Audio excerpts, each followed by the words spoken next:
Chapter 157. Liang Zhanglin angrily sat opposite to Duan Xueqing and Poplar Fruit.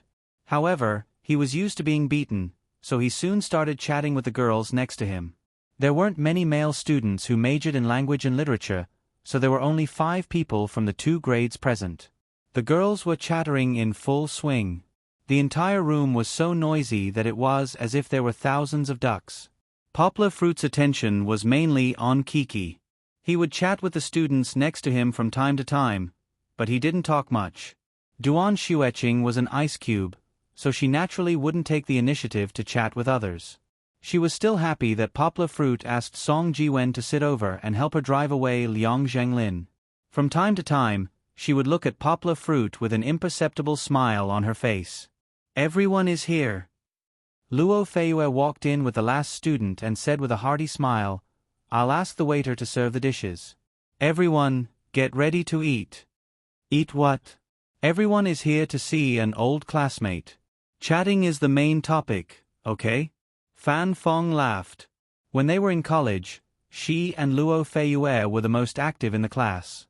Now, she was also mercilessly arguing with Luo Feiyue.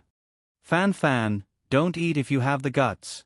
Luo Feiyue pretended to be angry and said, "We'll eat for you to see if you can bear it or not." As he spoke, he laughed. Everyone also laughed. When Fan Fong was in college, she was famous for being a glutton. Hence, she got the nickname Fan. No one believed that she could bear it. Fan Fong rolled her eyes and hugged Zhou Guanglan, who was beside her, and said, Lon, your man is bullying me. You have to help me. When we go back tonight, don't let him go to bed, okay?" Zhou Guanglan's skin was shallow. She couldn't bear the teasing and her face immediately turned red. Luo Feiyue laughed. Fan, don't bully my Lon. Under everyone's jesting, the side dishes of the hot pot were served one after another. Luo Feiyue called out as he poured plates of beef and enoki mushrooms into the hot pot. In the middle of winter, eating steaming chunks of meat in the hot pot and drinking iced soda and beer was indeed a very delightful thing. However, Poplar Fruit quickly attracted everyone's dissatisfaction. How could a man like him drink Sprite? Liang Zhanglin, in particular, shouted the loudest. "Change it to beer. If you're not sincere enough, you'll be fined 10 glasses." Poplar Fruit smiled and waved to everyone. "You really can't drink. I have a child with me today." He took Kiki's little hand and waved to everyone. Kiki's cute little face softened the hearts of the girls present. They all said, "Poplar Fruit, senior brother, forget it. It's okay if he doesn't drink it." Luo Feiyue put down his cup and patted the table lightly to attract everyone's attention. He said with emotion, "When we graduated 2 years ago, I said that we were all going to be 30 years old. Maybe in a few years, someone would bring a child to the reunion. I didn't expect that day to come so early." He looked at Poplar Fruit and scolded with a smile. Even more unexpected was that the first person to bring a child would be you, Poplar Fruit. And the child is already so big. It can't be that she was just born, right? "Yeah, we all thought it would be Xiaomin." Fan Fong laughed. "Yeah, senior sister Xiaomin got her marriage certificate after graduation." Zhou Guanglan said. "So, Poplar Fruit, you can drink as punishment, but you have to share your story with us, right?" Luo Feiyue laughed.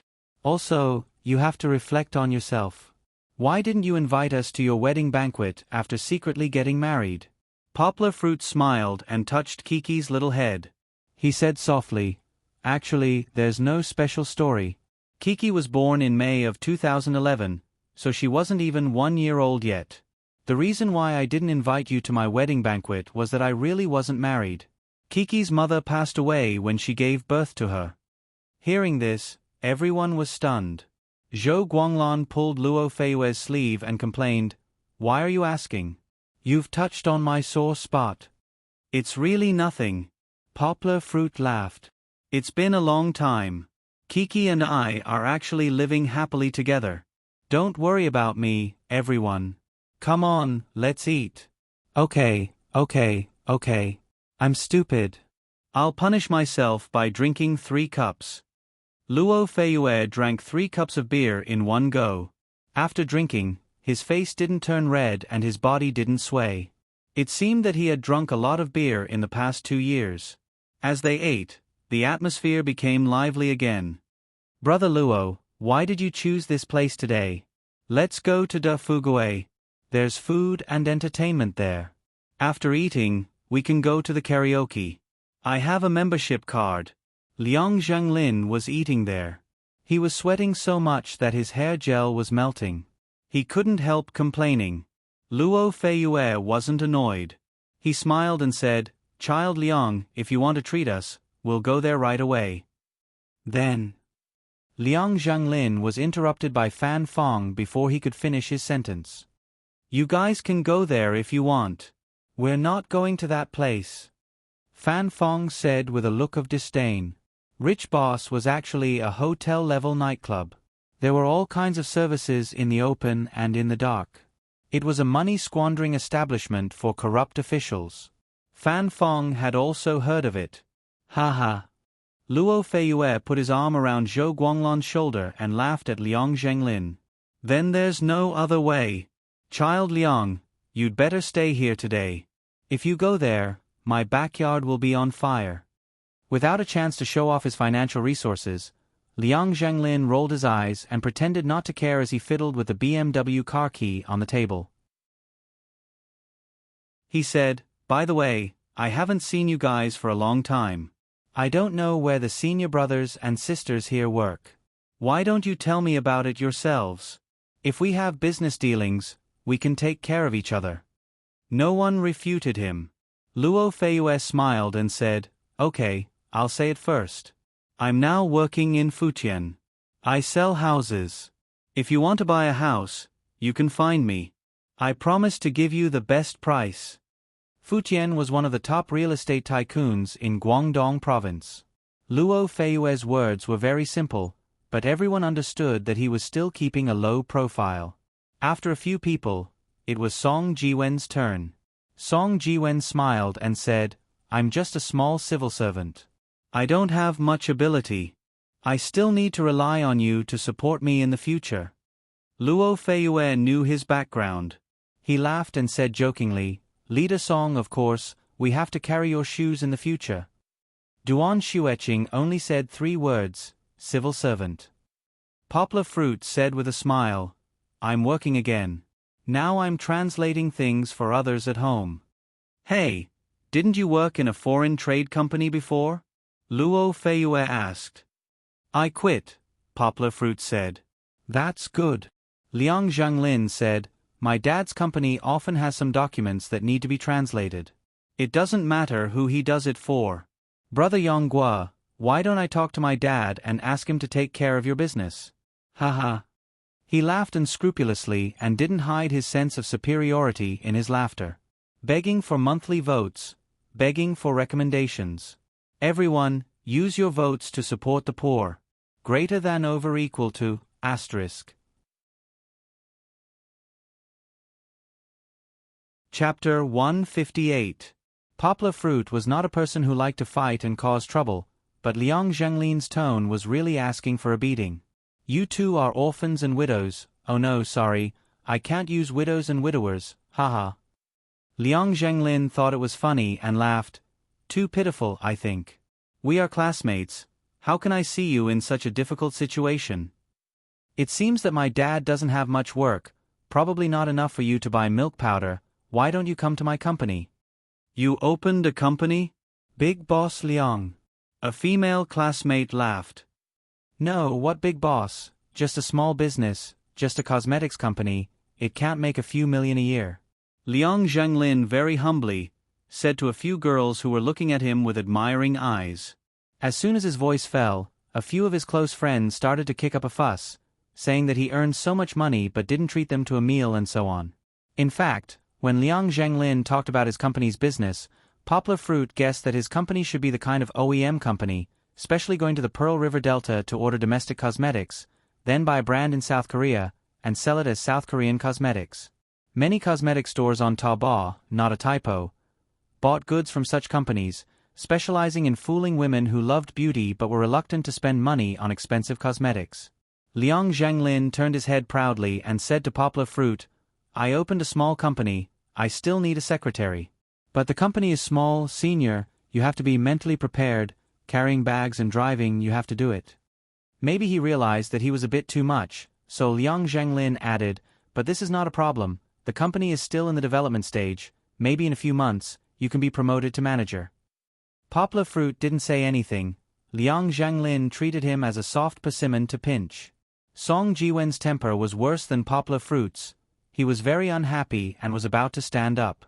At this time, Fan Fong spoke first. She chuckled and said, "Come on, Boss Liang. Just give it a rest."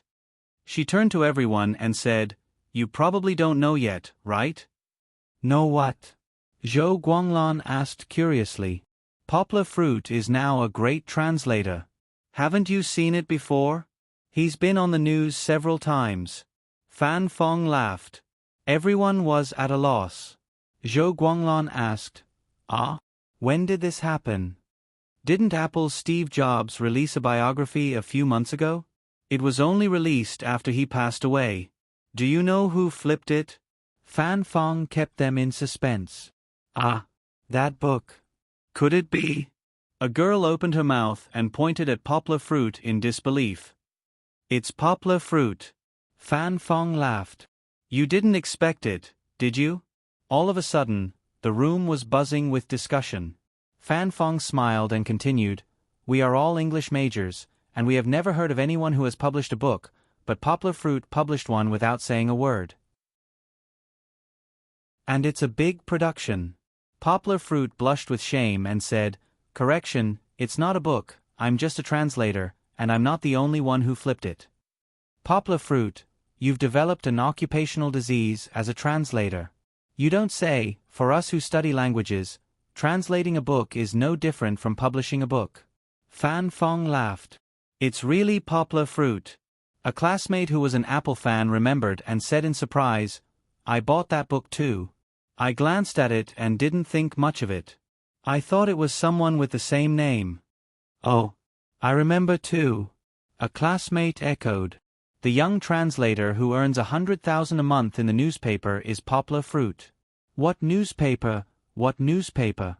a classmate couldn't wait to ask. "Nandu. You haven't read it?" the classmate replied. "I haven't. I haven't even booked a job. 100,000 a month, that's too awesome." This classmate saw Poplar Fruit's income and clicked his tongue. The room was full of exclamations. Everyone looked at Poplar Fruit in a different light.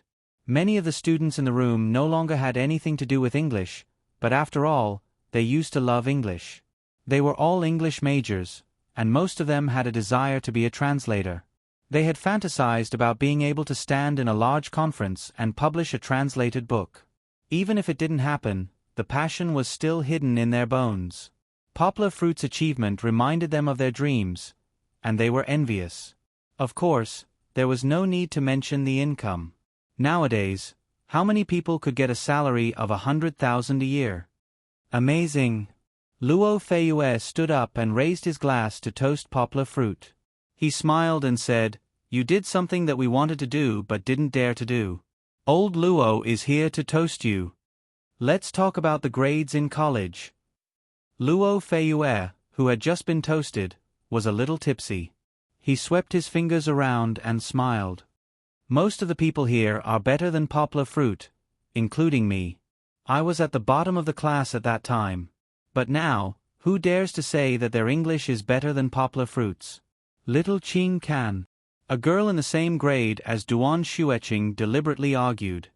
"Little Qing is the first in our grade. Even the teacher said that her English is good." Duan Xueqing received a national scholarship for 3 years in college. If she didn't give it up, she would definitely be recommended for postgraduate studies, or even to a better school. I can't. Duan Xueqing waved her hand and said, "Brother Yang is amazing now." "See." Luo Feiyue laughed and said, "So, Poplar Fruit is the one who has changed the most. The counterattack of a bad student, and he has become a tall, rich, and handsome guy in an instant. Don't you think I'm right? Everyone was stunned and laughed. Poplar Fruit wasn't annoyed by Luo Feiyue's ridicule. He also laughed with everyone. Liang Zhenglin didn't laugh. He sat in a forgotten place and looked at Poplar Fruit with jealousy. Today, he finally brought up the topic of his own company. In the end, the limelight was stolen by Poplar Fruit. At this time, he could clearly see that Duan Xueqing looked at Poplar Fruit in a different way. The jealousy in his heart was burning fiercely. He wondered if he should find a few punks to teach Poplar Fruit a lesson. When they were in school, Liang Zhenglin's fights were just small fights. Although he was rejected by Duan Xueqing many times because of Poplar Fruit's relationship, he thought, he still didn't dare to find someone to beat up his senior. The influence would be too bad. But now, after Liang Zhenglin opened his own company, it was inevitable that he would have to deal with all kinds of people. The more he saw, the harder and darker his heart became. Now that Poplar Fruit was ruining his plans, new and old hatred came together. He couldn't suppress the idea of finding someone to teach Poplar Fruit a lesson. While everyone was talking and laughing, Liang Zhenglin bowed and walked out. After a while, he came back. The gloomy expression on his face was gone. Everyone could see that he was proud of himself. The classmates sitting next to him laughed and said, "Big Boss Liang, did you just meet a beauty in the bathroom? You look proud of yourself." "No way. Haha, let's drink, come on." Liang Zhenglin denied.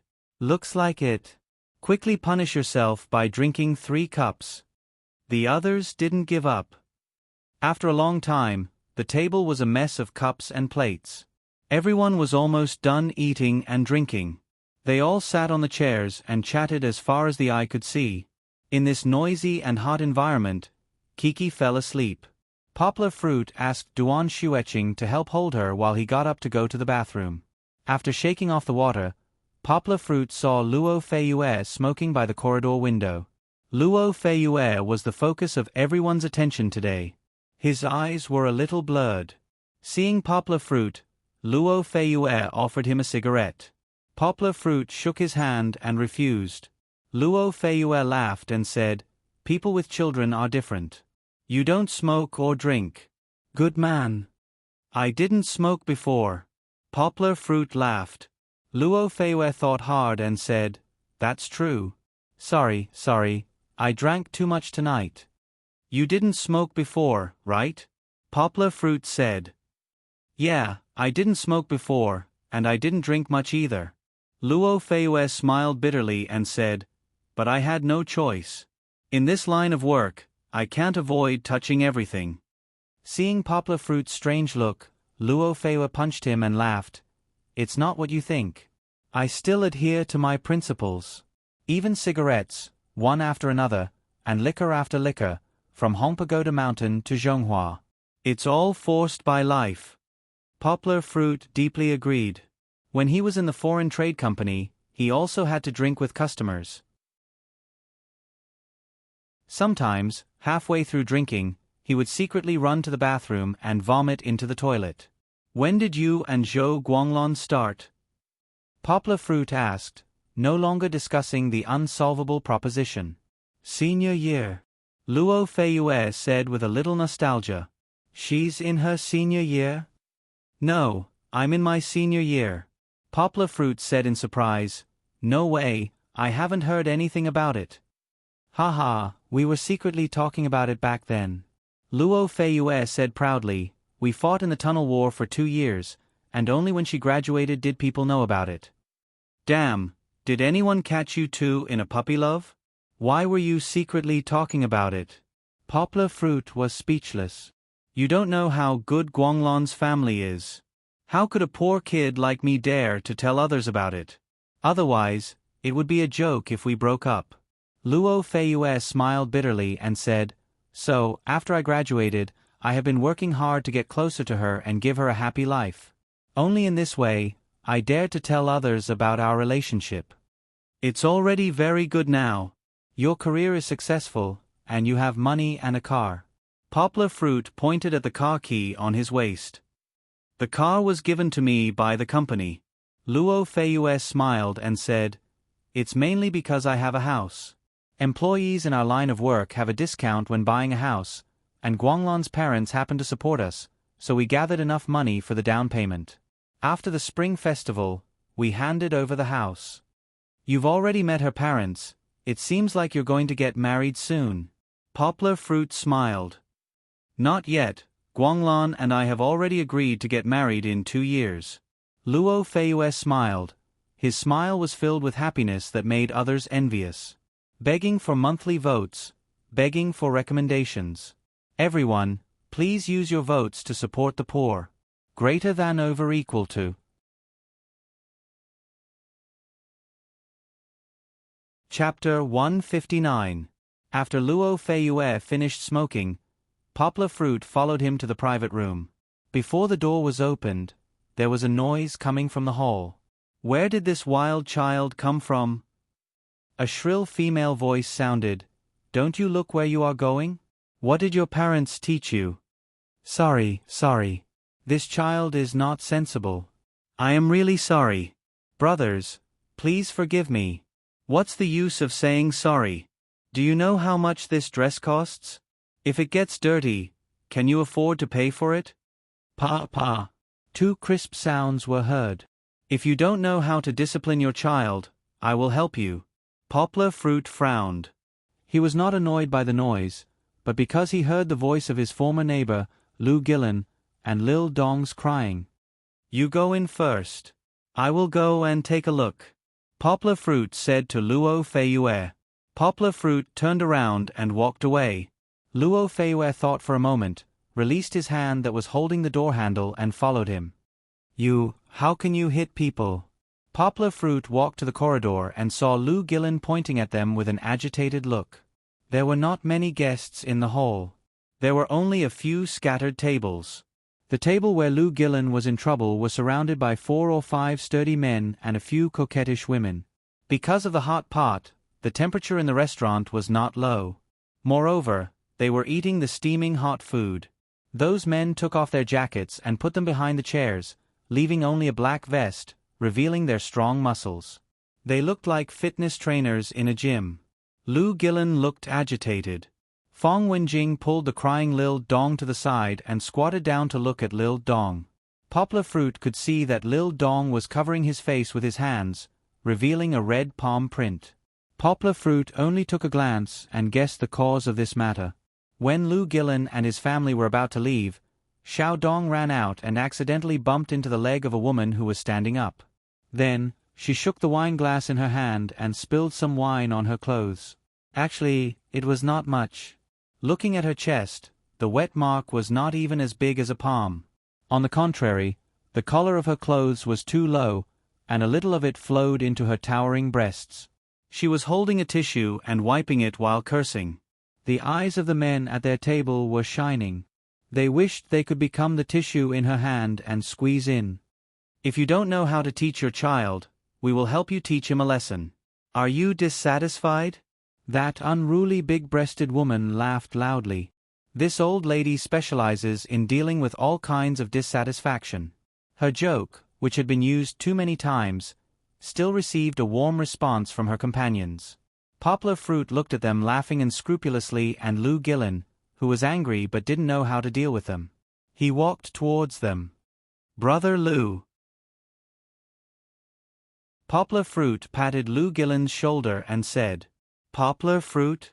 Why are you here? Lu Gillen looked at Poplar Fruit in surprise. Poplar Fruit did not answer. This was not the time for small talk. He walked between Lu Gillen and the table and asked coldly, What do you want? Yo. You want to bully us with more people, right? A man with a crew cut lazily stood up, twisted his head, and his thick chest muscles trembled as he said disdainfully, Let's see who has more people. Another man at the table shouted, which caused another burst of laughter. What do you want? Kneel down for this old lady, kowtow and admit your mistake, and this debt will be written off. The big-breasted woman said with her hands on her waist. You guys are going too far. Lu Gillen clenched his fists and said with hatred. Don't go too far. Isn't it just a child who accidentally touched it? Is there a need to go through so much trouble? Moreover, you even hit the child? Poplar Fruit asked angrily. Who do you think you are? Do we need you to tell us how to do things? The crew-cut man pointed at Poplar Fruit and cursed. He walked over. Poplar Fruit was a little taller than him, but in terms of size, Poplar Fruit was far inferior.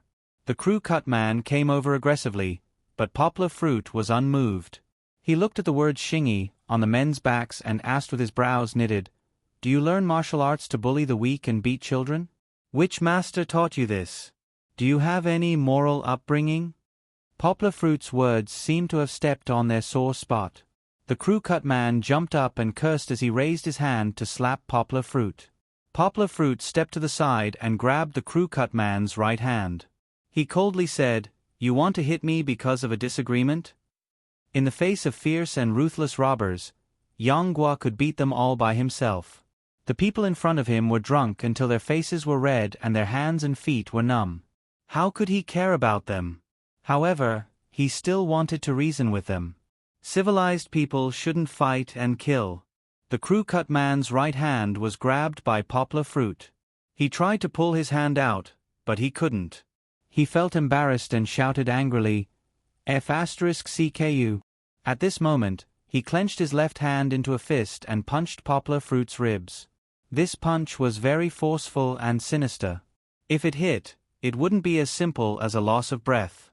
It would definitely break a few ribs. A cold light flashed in Yang Guo's eyes. His right hand shot out like lightning and grabbed the left fist of the crew-cut guy. Then he twisted his right fist and made him lose his balance. Then he kicked the crew-cut guy and made him fall to the ground. The crew-cut man fell to the ground, and the chair behind him hit the table with a loud noise. Poplar Fruit said coldly, This is your retribution for hitting a kid. Luo Feiyue, who was standing behind Yang Guo, was also stupefied. He had been following behind Yang Guo in a daze. He hadn't even seen clearly what had happened when a fight broke out. Then, Yang Guo didn't suffer a loss while facing this brawny man. Instead, she beat him down. This scene was simply too unbelievable.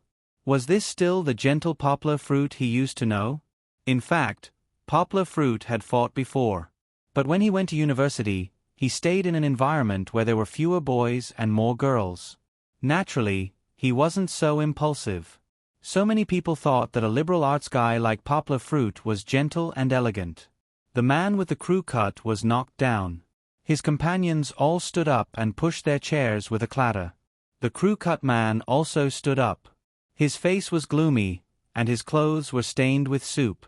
The big-breasted woman was very sensible. Seeing that the situation was not good, she quickly hid behind them. Don't fight. Let's talk nicely. The boss of the hot pot restaurant hurried over and said with a bitter face, F***CKU. The crew-cut man was now very angry. He pushed the boss fiercely and staggered. Oh, you still want to bully me with your numbers? Poplar Fruit sneered and said back to them. A man who was about the same height as Poplar Fruit, but had bigger muscles than the crew-cut man, pushed the crew-cut man away and said, You want to bully me with your numbers? You're not qualified. Let me fight you. Begging for monthly votes. Begging for recommendations. Everyone, please use your votes to support the poor. Greater than over equal to.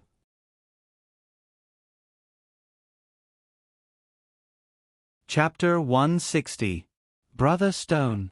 The crew-cut youth said unwillingly, That's enough.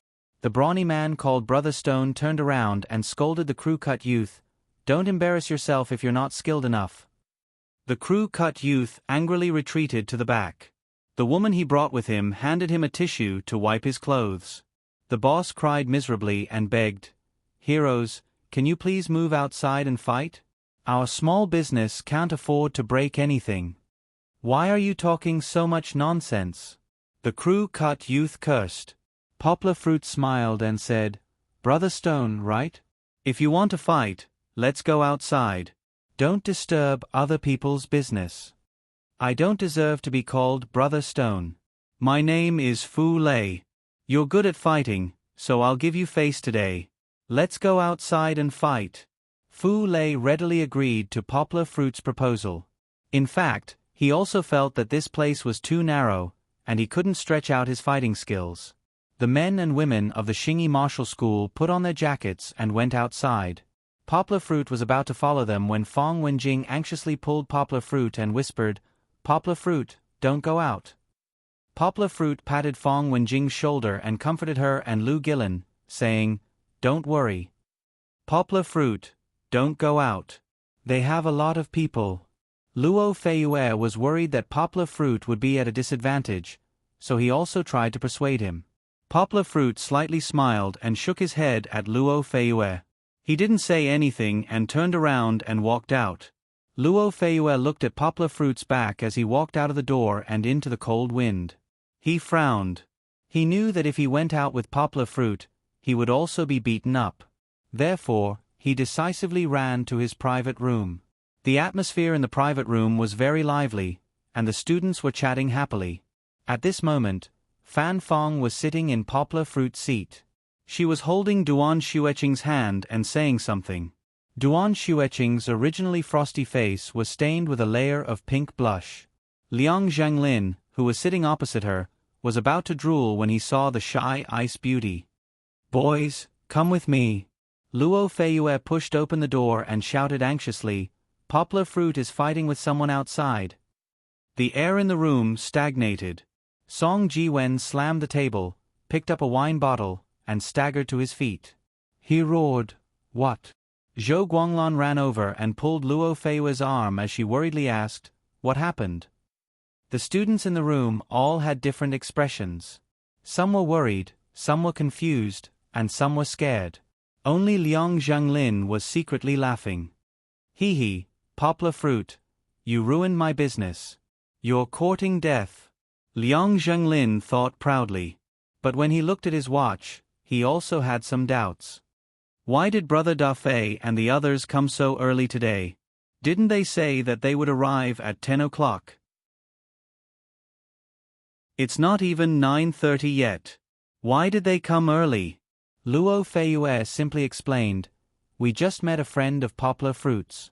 Their child was bullied, and Poplar Fruit stood up for them. Now, they are fighting outside.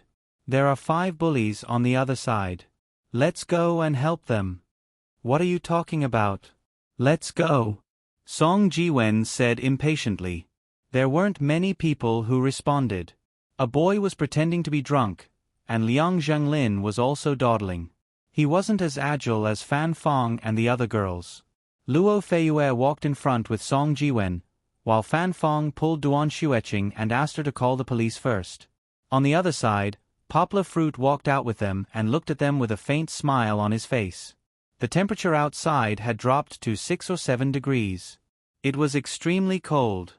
Even the muscular men were shivering and trying to put on their jackets. The other 4 men stood at the back with the women. Fu Lei walked in front of Yang Guo and cracked his neck. His thick knuckles made cracking sounds. His eyes revealed a crazy light. He laughed and said, "Kid, we are from the Guo family's Xingyi martial arts school. Fists and feet have no eyes. Don't blame me for not warning you if you get hurt. It's not too late for you to regret now. Kowtow to my brother and apologize, and this matter will be over." Poplar Fruit smiled indifferently and said, "Why are you talking so much nonsense? If you want to fight, let's fight." Although his expression was calm, Poplar Fruit's eyes were a little excited. He didn't know why, but after showing off his skills at the bank, Poplar Fruit always had the urge to fight with someone again. Practicing martial arts was not as satisfying as fighting. Poplar Fruit turned sideways and put his left hand behind his back.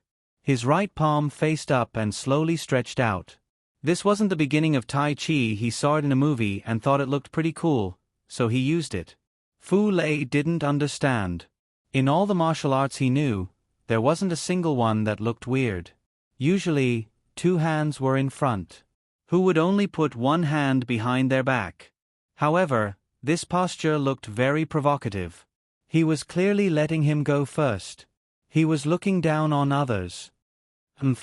Fu Lei took advantage of the situation. Although he was a little annoyed, his martial arts were still methodical. When he took a step, his feet touched the ground first and his toes were firmly grasped. His lower body was as stable as a pine tree. His body was dignified and didn't sway. When he punched, his wrist was slightly bent and his 5 fingers were naturally separated. He didn't hold his palm tightly and left himself some leeway. Although he was tall and muscular, his punches were not slow. With a wave of his left hand, his right hand, which was as big as a casserole, punched towards Poplar Fruit's head. Chop fist. These 2 words flashed through Poplar Fruit's mind. During this period of time, Poplar Fruit had been studying Xing Yi Quan. He was very familiar with this move. Poplar Fruit subconsciously wanted to turn around. The next step was to lead the attack. If the force of the attack missed, then he would use the force to hit someone. However, just as he turned around, Poplar Fruit's heart skipped a beat. He didn't want to use Tai Chi to hit Fu Lei. It was rare to meet someone who learned Xing Yi Quan. Why not spar with him? Fu Lei didn't care that his fist was dodged by Poplar Fruit. He immediately changed his move. He bent his knees, raised his left arm, and used his right hand to form a cannon fist. His fist was like a cannonball as it fiercely smashed towards Poplar Fruit's abdomen. If this punch landed, Poplar Fruit would probably vomit out all the food he ate last night. Good. Poplar Fruit shouted in his heart. Fu Lei's fist came quickly, but Poplar Fruit's reaction was even faster. He dodged and took a step to the left. His left fist was aimed at Fu Lei's face. Fu Lei hurriedly leaned to the side and used his left arm to block the attack. He also raised his right arm to protect his head. He was ready to retreat and create some distance. However, how could Poplar Fruit let him retreat so easily? He quickly moved to the right, squatted down, and used his right fist to hit Fu Lei's left face. Fu Lei wanted to say, "Don't hit my face." However, he could only block Poplar Fruit's storm-like attack. He didn't have the time to think about resisting. What's worse is that although Yang Guo looks skinny, the strength of her fists is not small. Just one hit will make the arm go numb. He could only cross his right arm to the left to block Poplar Fruit's attack. However, these were all feints by Poplar Fruit. Fu Lei was forced to raise his arms to protect his face. His center was wide open, giving Poplar Fruit a chance to land the final blow. Poplar Fruit beautifully turned around. Using the inertia of turning, he threw a right punch and hit Fu Lei's abdomen directly. Poplar Fruit's combination of punches only took 2 to 3 seconds. It was so fast that no one could react. Fu Lei was already defeated. Fu Lei wanted to hit Poplar Fruit's abdomen but didn't. Now, he was hit in the stomach by Poplar Fruit. Not good. Fu Lei was shocked, but he did not feel the pain he had expected. It was as if the fist was pressing on his stomach. It did not sink in, and with a gentle push, his body involuntarily flew up and sat down. Poplar Fruit did save his strength at the last moment. He didn't want to fight to the death with his opponent. There was no need to paralyze half of his opponent's body. Therefore, the moment he threw the blast punch, he changed it to the soft force of Tai Chi. However, even so, Fu Lei didn't feel good. After all, he had just eaten a full meal. He felt his stomach churning. It took him a lot of effort to hold it in. He fell on the sidewalk in the middle of winter. His clothes were still there, but his right palm was burning with pain. Fu Lei didn't need to think to know that his skin was scraped. Fu Lei's companions quickly helped him up and glared at Poplar Fruit. Poplar Fruit wasn't afraid. He resumed his fighting stance and looked at them. Mother ***. The crew cut guy, who kept repeating his catchphrase, took the lead and rushed forward. Poplar Fruit smiled. He didn't need to show mercy to the crew cut guy. Before the crew cut guy could raise his fist, Poplar Fruit sent him to the ground with a chop. Okay, stop fighting. Fu Lei, who finally recovered, pulled the rest of his companions and shouted, "Come back." He wasn't stupid. He knew that Yang Guo was being merciful to him. Against an expert who could take him down in a few seconds, his teammates who were only good at scaring people wouldn't even be able to fill the gaps between her teeth. Fu Lei asked his companions to pull the crew-cut guy up. He looked at Poplar Fruit and said to his companions, "Let's go." "Wait a minute."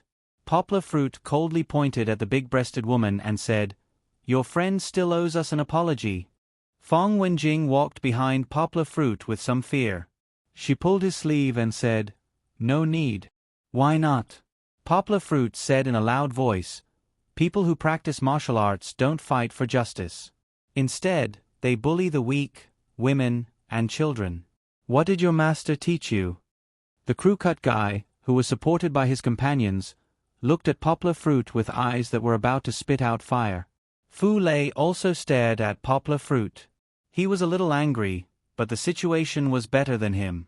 He turned his head and looked at the big-breasted woman and said word by word, "Ah May, apologize." The big-breasted woman was so scared that her face was even paler than her foundation. Seeing the crew-cut guy and Fu Lei being easily defeated, she also learned her lesson and didn't dare to delay.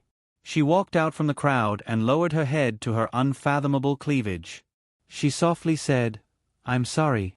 After the apology was made, Poplar Fruit didn't hold on to it anymore. His eyes relaxed a lot.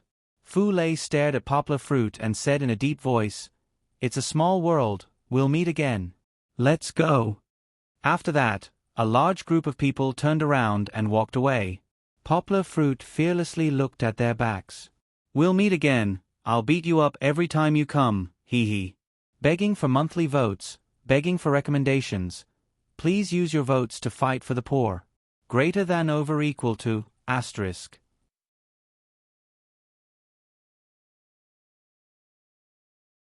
Chapter 161. Big Brother. After walking for a while, the crew-cut guy finally couldn't take it anymore. He pushed his friend away and said to Fu Lei, "Are we just going to let them go like this?" Fu Lei glared at him and said, "What else? The 5 of us together can definitely beat him up." The crew-cut guy said excitedly, "If we go, we'll be the ones to be beaten up." "Brainless guy." Fu Lei scolded him and explained, "It only took him a few seconds to beat me up, but it took less than a second to beat you up. Are the 5 of us enough for him to play with? Don't you think it's embarrassing enough?" The crew-cut guy said unwillingly, "Why don't we go back and tell Senior or the curator? The curator is so powerful, he can definitely—" Before he could finish, someone behind him gave him a slap and scolded, "Are you stupid or stupid?" Fu Lei didn't know whether to laugh or cry as he looked at his brainless friend and scolded, "What are you going to tell the curator? Say that we bullied kids and got bullied by adults? Do you think the curator will punish him or you? Then what should we do?" The crew-cut guy shouted, "Are we just going to swallow this?" Fu Lei, of course, didn't want to. He shook his head and said, "We're not as good as them. We can only hide for now and think of a solution when we go back." After Fu Lei and his friends walked out of sight, Song Jiwen and the others came up to them, panting. "Where are they? They bullied my brother." Song Jiwen opened his coat and rolled up his sleeves, waving a bottle of wine as he rushed over. Poplar Fruit didn't know whether to laugh or cry as he hugged Song Jiwen, who was a little out of control under the influence of alcohol. Luo Feiyue led the group of students behind him and said, "It's okay, it's okay. Thank you for your concern." Luo Feiyue looked around curiously and asked, "Poplar Fruit, what's going on?" Poplar Fruit smiled and said, "I talked some sense into them and they apologized. Everything's fine now." Luo Feiyue knew he was drunk, but he didn't believe Poplar Fruit's excuse. A group of martial artists bowed and apologized just because they were reasonable? If that was the case, the world would have been at peace long ago. Poplar Fruit went to find Lu Gillen and his family and said with a smile, "It's okay, it's all settled." He squatted down, hugged Little Dong, touched his face, and said, "Little Dong, does it hurt?" There were still traces of tears on Lil Dong's face, but he looked at Poplar Fruit with admiration. He shook his head and said, "Uncle Poplar Fruit, it doesn't hurt. Little Dong is really good." Poplar Fruit kissed him and praised him. "Poplar Fruit, it's all thanks to you today," Fong Wenjing said gratefully. "Sigh. We're friends, so there's no need to be so polite." Since I've encountered this matter, I'll definitely take care of it. Poplar Fruit said with a smile. He comforted them and then said, "You guys go back first. Don't worry, if they dare to come up again, just call me." After sending off Lou Gillen and his family, Poplar Fruit helped Song Ji-wen zip up his coat and said with a smile, "I'm really sorry for disturbing everyone's conversation." "It's okay, we're regretting that we came late and didn't see you show off your power, haha." Fan Fong laughed. "There's no power, I'm just trying to reason with them," Poplar Fruit said with a smile. He saw Duan Shueching in the crowd looking at him worriedly. He smiled, walked up, took Kiki, and said softly, "I've made you worry." Duan Shueching shook her head, looked at Poplar Fruit with her beautiful eyes, and said in a low voice, "It's good that you're fine." Her conversation with Poplar Fruit was so soft that only the two of them could hear it clearly. Fan Fong said with a teasing smile, "What are you guys whispering about?" "Let's go back," Poplar Fruit said with a smile. He didn't answer directly, and said, "It's too cold outside." At this time, Liang Zhenglin slowly walked up. He looked at Yongguo, who was in perfect condition, and his heart was uneasy. Why is he not injured at all? Didn't Brother Dafei come to beat him up? He pulled a girl who was close to him and asked in a low voice. The girl didn't know the situation, so she told him what Poplar Fruit said. Liang Zhenglin was even more confused. Did Brother Dafei retreat just because he talked reason? It can't be, right? Brother Dafei, you took 3,000 yuan from me. You just said a few words and left? Following his classmates to the restaurant, Liang Zhenglin was unhappy. He wanted to find a chance to call and ask what happened. At this time, there was a sudden roar of a motorcycle. Poplar Fruit turned around and saw a few gangsters with dyed red hair holding baseball bats coming down from the motorcycle. Seeing these people, Poplar Fruit felt that something was wrong. The one in the lead had a gold chain around his neck and gold rings on his hands. He was holding a mobile phone and looking at people. "Brother Dafei, it's him."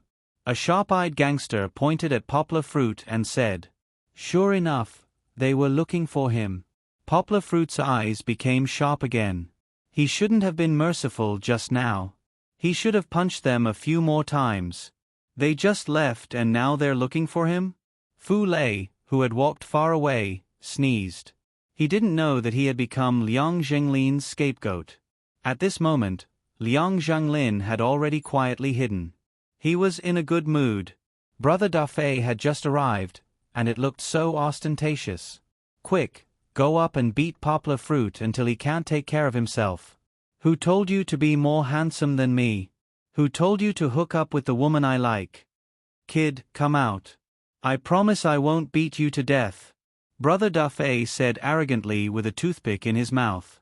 Knowing that this battle was inevitable, Poplar Fruit stuffed Kiki into Duan Shueching's arms. Duan Shueching couldn't hold him back. Poplar Fruit came out from the crowd and said calmly, "What? Do you have something to say?" Under his emotionless tone, there was indeed anger boiling. There were 6 people in front of him with baseball bats as weapons. It seemed that there would be a lot of physical pain today. Poplar Fruit wasn't confident to the point of 1 against 6, but the people behind him were either drunk or girls. Poplar Fruit had to stand up. "What do you have to say? Someone paid for you to stay in the hospital for 2 days. If you come out and let us beat you, you can suffer less." Brother Dafei smiled proudly. He liked to convince people with reason. Squeak. There was another series of breaking sounds, which attracted people's attention. This time, there were a few police cars. The police that Duan Shueching had called for finally came. However, it was better for Shan Shan to come late than never. Moreover, they just happened to run into the second group of people. It was really better to come at the right time than to come early. This sentence also applied to Brother Dafei. He couldn't understand why he had just arrived, and the police had also arrived. Brother Dafei dropped his toothpick and was surrounded by a group of policemen. He couldn't run away, so he had to put down the baseball bat and surrender. Liang Zhenglin looked at the turn of events in front of him, stunned. His heart was bleeding. How could it end like this? He didn't dare to show his face, so he secretly hid in the toilet. He was worried that Brother Dafei would see him and give him away. In Yangcheng, Song Jiwen knew people from the Public Security Bureau, and Law Enforcement Bureau. It was hard to say if it was a big matter, but for a small matter like catching a hoodlum, he made a phone call and let the leading policeman listen to the phone call. The rest of the matter could be arranged properly. Poplar Fruit let out a sigh of relief. Today's matter had come to an end. However, Gua family Shingi Dojo, Humph, this matter was not over yet. Begging for monthly votes, begging for recommendations. Everyone, use your votes to support the poor. Greater than over equal to.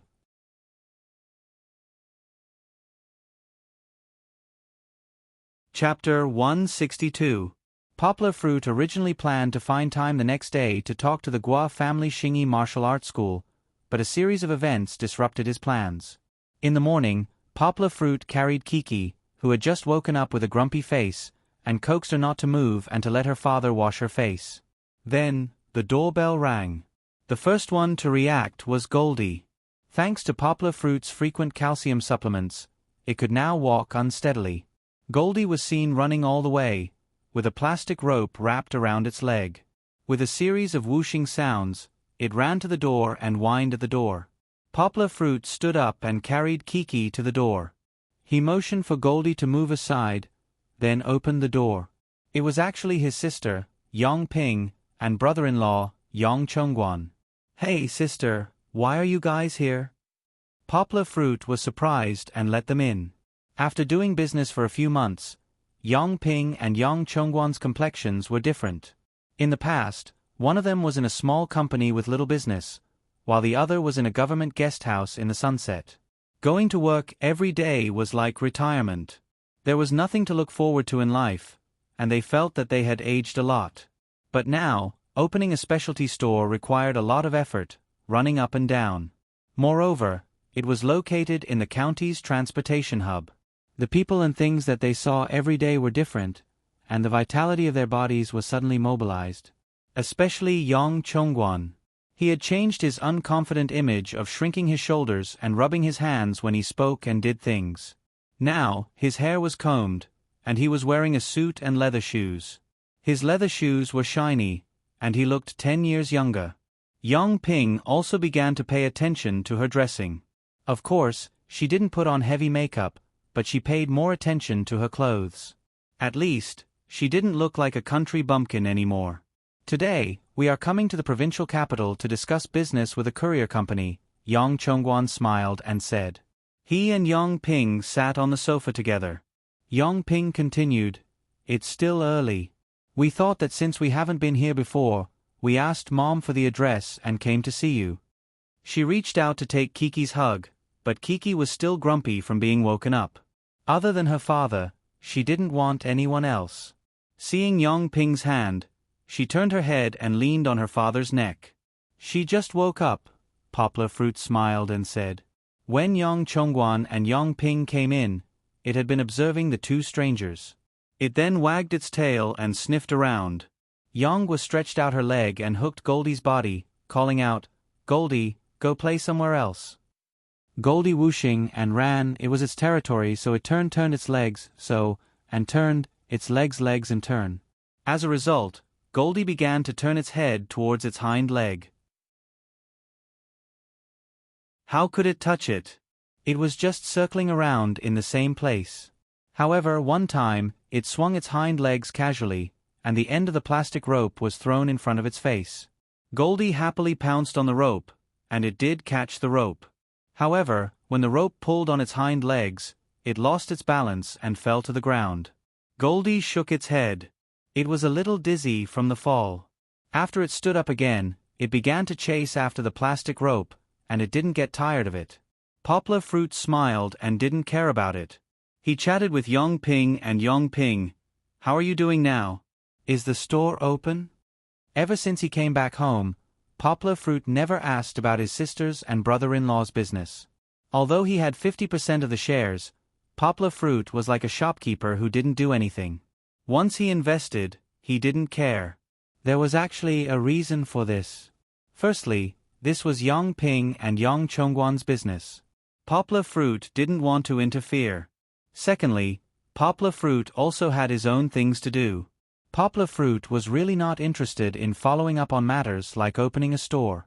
Thirdly, and of course, the main reason was that Poplar Fruit was lazy. There were so many miscellaneous matters, just thinking about it gave him a headache. Yang Ping didn't know whether to laugh or cry. She had planned to report to Poplar Fruit, but in the end, Poplar Fruit always just said, "It's okay, you guys handle it." Hearing Poplar Fruit's question, Yang Ping looked at him with a grumbling look. It opened a long time ago. It's been open for a month. Under Yang Ping's introduction, Poplar Fruit found out that in the past 2 months, Yang Ping and Yang Chongguan had already managed the store to be so popular. Poplar Fruit didn't pay attention to relationships, but Yang Chongguan firmly grasped the line of the county magistrate. Poplar Fruit was in the provincial capital, but his family had a lot of contact with the county magistrate. Their relationship was much closer than before. With the county magistrate's support, Yang Chongguan not only successfully completed the registration and other procedures, but also opened the store half a month earlier than previously planned. Under the county magistrate's secret instructions, the government's procurement also slightly tilted towards their store. The gifts that the government gave to investors were all provided by the store. This gave them a lot of sales. But the biggest part was the physical sales. The bus station was a good location, so they were destined to have many customers coming to buy every day. The products that Yang Chongguan and Yang Chongguan chose were very exquisite and beautiful. Plus, the prices weren't too expensive, so the tourists were willing to pay for some. "How's your online store?" Poplar Fruit asked. Yang Chongguan said happily, "The online store is already in preparation. We're looking for someone to design the store." "Oh yeah," Yang Ping took out a black plastic bag containing money from her bag and said, "In the first month, we earned more than 50,000. You can split half of it. I brought it all to you." Poplar Fruit waved his hand and smiled. "You don't have to give it to me. You can continue to increase your investment. Now, the physical store and online store are all spending money. Don't think about saving money after earning some money. If you have money, you have to think about your next move." He counted with his fingers and explained to Yang Ping, "You see, it costs money to make all kinds of connections, right? The store needs to increase the quantity of goods, right? It costs money to open an online store and advertise, right? Also, you should buy a car. Buying a pickup truck to decorate the store and some goods also costs money, right?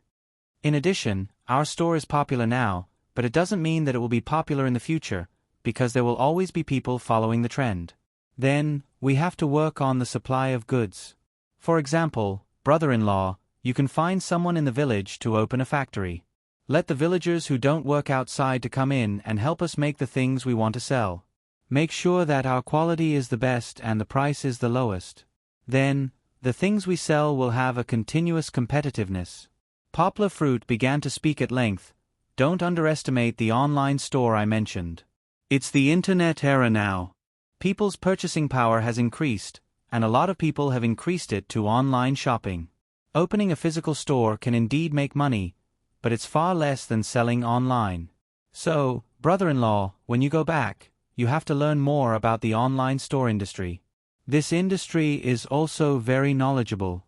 For example, how to make a breakthrough, how to combine and match to meet people's purchasing needs, how to organize promotions or group buying activities to attract more customers. These are all things that you have to learn." "How do you know all these?" Yang Ping asked dizzily. "Didn't you say that you don't care about it?" Poplar Fruit ran to the study with a smile. He took out 2 books that he bought and handed them to Yang Chongguan with a smile. "Read more books and read more newspapers. Naturally, you will know more about everything. Brother-in-law, those trivial things like looking after the store and greeting customers can be handed over to the employees. If you have time, you have to read more books. Your business isn't as small as we thought before. You have to learn by yourself and improve yourself. This business will only get better and better." The secret of monthly sales from 0 to over 1 million foot and the marketing strategy of online stores? Yang Ping flipped through the books and asked doubtfully. Poplar Fruit scratched his head and smiled. Actually, what I just told you is mostly memorized from the top. Of course, what I said is all theoretical. As for how you do it, it's still up to you to figure it out. You can just say that you want to be a hands-off shopkeeper again. Yang Ping rolled her eyes and said disdainfully. Poplar Fruit was chatting with Yang Ping and Yang Chongguan when the door was suddenly opened. He turned around and saw Song Jiwen. He probably just woke up. His hair was messy, and his eyes were still blurry. He rubbed his eyes, ignored the people sitting in the living room, and went straight to the kitchen. With a clang, he opened Poplar Fruit's fridge and took out a carton of milk. He bit the plastic of the straw with his teeth and closed the fridge door. Under everyone's gaze, he took a piece of bread from the dining table and threw it into his mouth.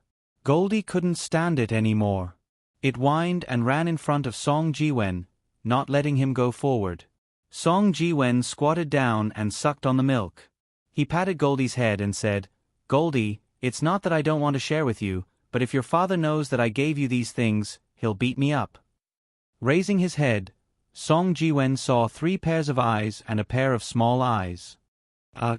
Sister Ping, why are you here?"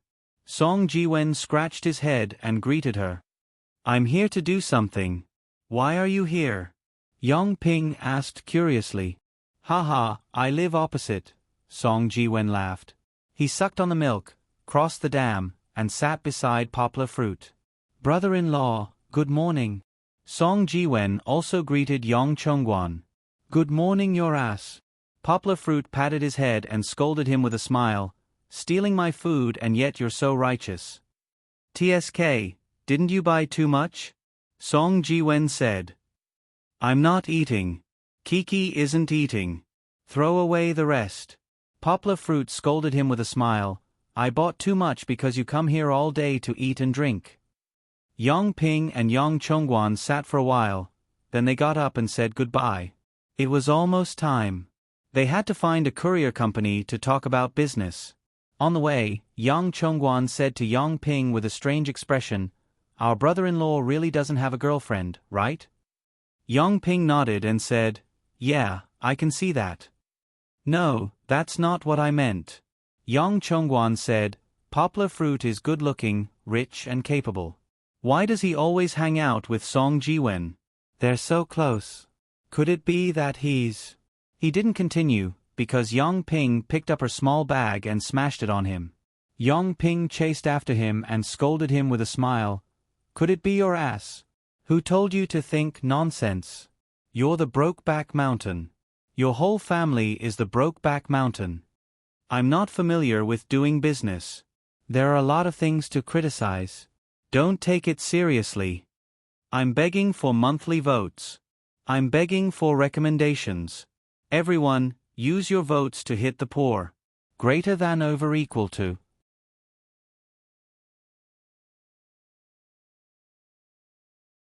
Chapter 163. It was fortunate that his sister and brother-in-law had returned after 2 days. Otherwise, they would have bumped into Zhang Yujie. Early the next morning, Poplar Fruit received a call from Zhang Yujie. Through the phone, Zhang Yujie couldn't hold back her excitement. "Little Fruit, big sister is coming to Guangzhou." When Zhang Yujie made the call, she was about to board the plane. Before Poplar Fruit could ask her what she was going to do, she had already hung up the phone. Zhang Yujie did not get Poplar Fruit to pick her up.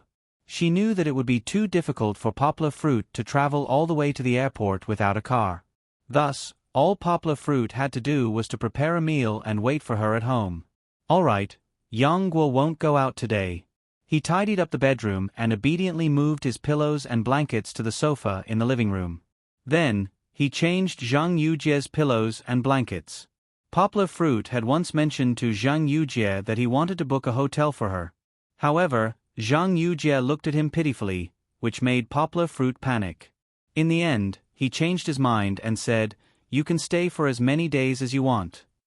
When Zhang Yujie arrived, it was already past noon. She dragged her suitcase and appeared in front of Poplar Fruit's door with a smile on her face. "Come in." Poplar Fruit said as he took her suitcase. Poking him, Zhang Yujie grumbled, "Why are you pulling a long face? Am I not welcome?" Scratching his head, Poplar Fruit gave her an embarrassed smile. "Nope. I was thinking about a translation problem, and I got a little distracted." "Why are you so late? Is your flight late?" Poplar Fruit asked. "No, there's a traffic jam in the city." Zhang Yujie was referring to Yongcheng. It happened to be the afternoon rush hour, and the taxi she was taking had to pass through the downtown area. No wonder there was a traffic jam. "Wow. Is this Gold?" Zhang Yujie squatted down happily and picked up Goldie, who ran to her feet while wagging its tail. So cute. When the little golden retriever was young, its hair wasn't long. It was whitish-yellow and fluffy to the touch. His ears were drooping, and his small eyes looked very innocent no matter how one looked at it. When she hugged it, Goldie would stick out its short little tongue and swing its little tail. It was the best age to act cute. Zhang Yujie had the personality of a queen, and her maiden heart was instantly healed by Goldie's cute appearance. "Are you hungry?" Poplar Fruit said with a smile. "I've already made lunch." The Poplar Fruit was afraid that the food would get cold, so he kept it warm in the pot. He didn't take it out until Zhang Yujie arrived. How sumptuous! Zhang Yujie looked at the 3 dishes and 1 soup on the table happily. She quickly took off her thick down jacket and washed her hands before eating. "Delicious!" Zhang Yujie praised loudly and even patted Poplar Fruit's shoulder. "Young man, I haven't seen you for a few months, and your culinary skills have improved again." To be honest, Zhang Yujie had eaten food that was better than Poplar Fruit's. She could casually pick a famous restaurant in Beijing, and the food there was much better than Poplar Fruit's. However, those were all illusory and unreal. They didn't feel like the food that Poplar Fruit prepared for her. There was no taste of home. After eating, Poplar Fruit asked, "What business do you have this time?" Zhang Yujie nodded and said a little gloomily, "Yeah, there's a client that I have to visit. I've been so busy for the past few months that I couldn't even get an extra day off. Aunt Pang even complained that I didn't train enough and kept adding more work for me. This time, it's because this client is coming to Guangzhou for a lecture, so the venue was changed. That's why I had time to come over." Zhang Yujie hadn't seen Yonghua for a few months. Although they only called each other once every few days, she still missed him very much. Even when she slept at night, Yonghua's figure would appear in her dreams. No matter how busy she was, she would take out her phone to refresh Poplar Fruit's Weibo as long as she had some free time. Looking at Poplar Fruit's photos on Weibo, Zhang Yujie's heart would feel a little better. Naturally, most of the photos on Poplar Fruit's Weibo were of Kiki. Zhang Yujie would wait bitterly, hoping to see Poplar Fruit's figure. Even if it's just a side profile, it would be good. "So, are you going out in the afternoon?" Poplar Fruit asked. "Nope, I'm only going tomorrow." Zhang Yujie smiled as she continued, "He's holding a lecture in Guangzhou's library, and I intend to pay him a visit after he's done. Do you want to come along?" "Sure." Poplar Fruit smiled. It's winter, and he's sick of staying at home all day. Occasionally, he'll go out and take a look at Guangzhou's library. It's also good to listen to a master's lecture.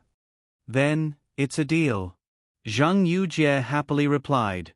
The next day, Poplar Fruit woke up early for his morning exercise. When he returned, Zhang Yujie was still sleeping in the room. Poplar Fruit smiled. He knew that Zhang Yujie would only sleep in on weekends, so he did not wake her up. He went out to buy some ingredients. There weren't many breakfasts in Guangzhou that suited Zhang Yujie's taste, so today, Poplar Fruit only bought soy milk. As for the rest, he intends to make it himself. Grabbing a large bowl, he scooped a few spoonfuls of flour into it before he poured in water and stirred until it turned into a paste.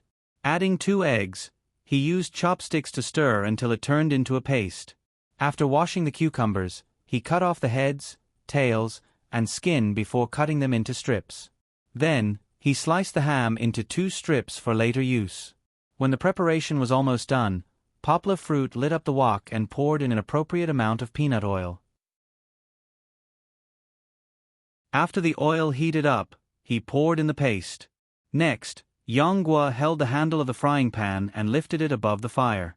She gently shook it to allow it to be fully heated. After frying for a while, Yang Guo's wrist shook, causing the frying pan to tilt. The thin pieces of egg paste that had been fried into thin slices just happened to flip over and land steadily on the pan.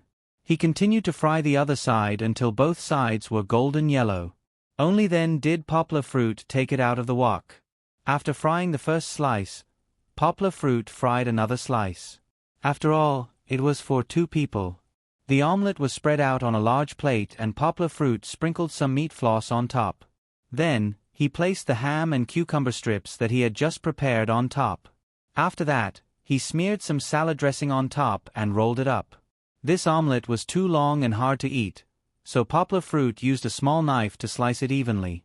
After finishing the omelette, Poplar Fruit went to knock on Zhang Yujie's door. After the embarrassing scene in the capital last time, he no longer dared to push open the door and walk in directly. "You're up." Zhang Yujie rubbed her eyes and opened the door. There was a heater in the room. She was only wearing a long-sleeved top and a pair of extremely short leggings. They were so short that the long sleeves could cover them. Poplar Fruit saw that under her clothes, her white thighs were completely exposed to the air. He felt his blood boil a little. Zhang Yujie saw it and felt a little happy. She did not say anything and walked to the bathroom to wash up. When she came out, she saw that breakfast was already on the table. The soy milk was not the main point. The beautiful Western-style omelette immediately attracted Zhang Yujie's eyes. She ran over with a smile and bent down. The rich egg aroma assailed her nose. It was still warm, which meant that it was just made not long ago. Zhang Yujie turned to look at Poplar Fruit, her eyes sparkling. "Little Fruit, did you make it?" Poplar Fruit smiled and made a V sign with his hand. Zhang Yujie covered her mouth and giggled. She secretly wiped away the tears that flowed out. Her heart was filled with sweetness. Begging for monthly votes, begging for recommendations. Everyone, use your votes to support the poor. Greater than over equal to, asterisk.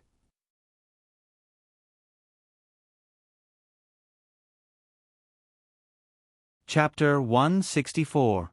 After breakfast, Zhang Yujie followed Poplar Fruit to Huaqing Plaza. It was still early, so they took a stroll around the new central axis of Yongqing. Yang Guo had been here countless times, but she still couldn't help but sigh at the government's boldness. They were actually willing to set aside a total of 560,000 square meters of land in this upstart area of the city to build such a huge and magnificent plaza.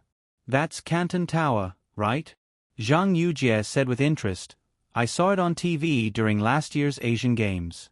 That waist is really thin." Canton Tower was the nickname of Yongqing Tower. Yongqing Tower was an oval-shaped, gradually changing grid structure. Its shape, space, and structure were formed by 2 rotating oval-shaped steel shells. Its lattice structure was loose at the bottom, but it was more dense at the waist. The waist was tightened and fixed like a braided rope, showing a thin waist. Further up, the lattice structure was loosened and supported by tapering tubular structural columns. So it looked like a beautiful woman with a big butt and a thin waist. "Do men like women with thin waists?" Zhang Yujie suddenly asked. This was indeed an academic question worth discussing. Yang Guo smiled and said, "That won't happen. If a woman's waist is too thin, it's not good for her body. Think about it, that's her stomach. If it reaches the size that you can hold, then what about the other organs in her body? But it's good to be a little thin. Exercise more and there won't be any fat on the stomach. First, it'll look good in clothes. Second, it's also a sign of health." Poplar Fruit analyzed in detail to Zhang Yujie. He didn't know that the angle of his answer was thousands of miles off the mark. His eyes sparkled as Zhang Yujie looked at him in amusement. She turned around and walked away. Secretly, she touched her stomach and muttered in her heart, "Recently, I've been sitting in the office so much that my stomach feels like it's going to pop out. This won't do. When I get back to Beijing, I have to do some aerobics often." When they passed by Yongqing Opera House, Poplar Fruit pointed at it for Zhang Yujie to see. "Isn't it cool?" The design of this building? Zhang Yujie nodded and said, "It is indeed very cool. Just like an alien spaceship." Her description was not quite appropriate. At the very least, spaceships had a sense of symmetry. These two buildings had dozens of faces and dozens of corners, but none of them were symmetrical. They were more like two stones placed on a gentle hill. They were oddly shaped, but they did not lose their roundness. This was designed by the famous designer Zaha. The buildings designed by Hadid had the same style as her other works, surrealism. If one were to open her portfolio, they would see that every design of her works was unprecedented. Even her other works did not have a similar shadow. Its dreamy fluid lines, unique geometric structure, and fantastical appearance won her countless honors. She even won the 2004 Pritzker Architecture Prize, the Nobel Prize in the field of architecture. After passing through the Opera House and crossing the square, Zhang Xian arrived at the Yongcheng Library. While it might not be apparent from up close, if one were to look at it from afar or look at the aerial photos, one would notice that the building's surface and facade formed a Z shape. Then again, with the Opera House as a precedent, Poplar Fruit and the rest weren't impressed by the design of the Yongcheng Library. But it was completely different inside. The building was over 20,000 square meters in size. The north and south buildings were connected by a bridge in the sky. Looking around, one would feel a sense of shock. The tables, shelves, and floor of every floor were all filled with people. From time to time, there would be people walking in and out with big bags of books in their hands. It was as if all the people in Yongcheng who loved to read had gathered together. "The library here feels pretty good," Zhang Yujie whispered to Poplar Fruit. "It's very modern."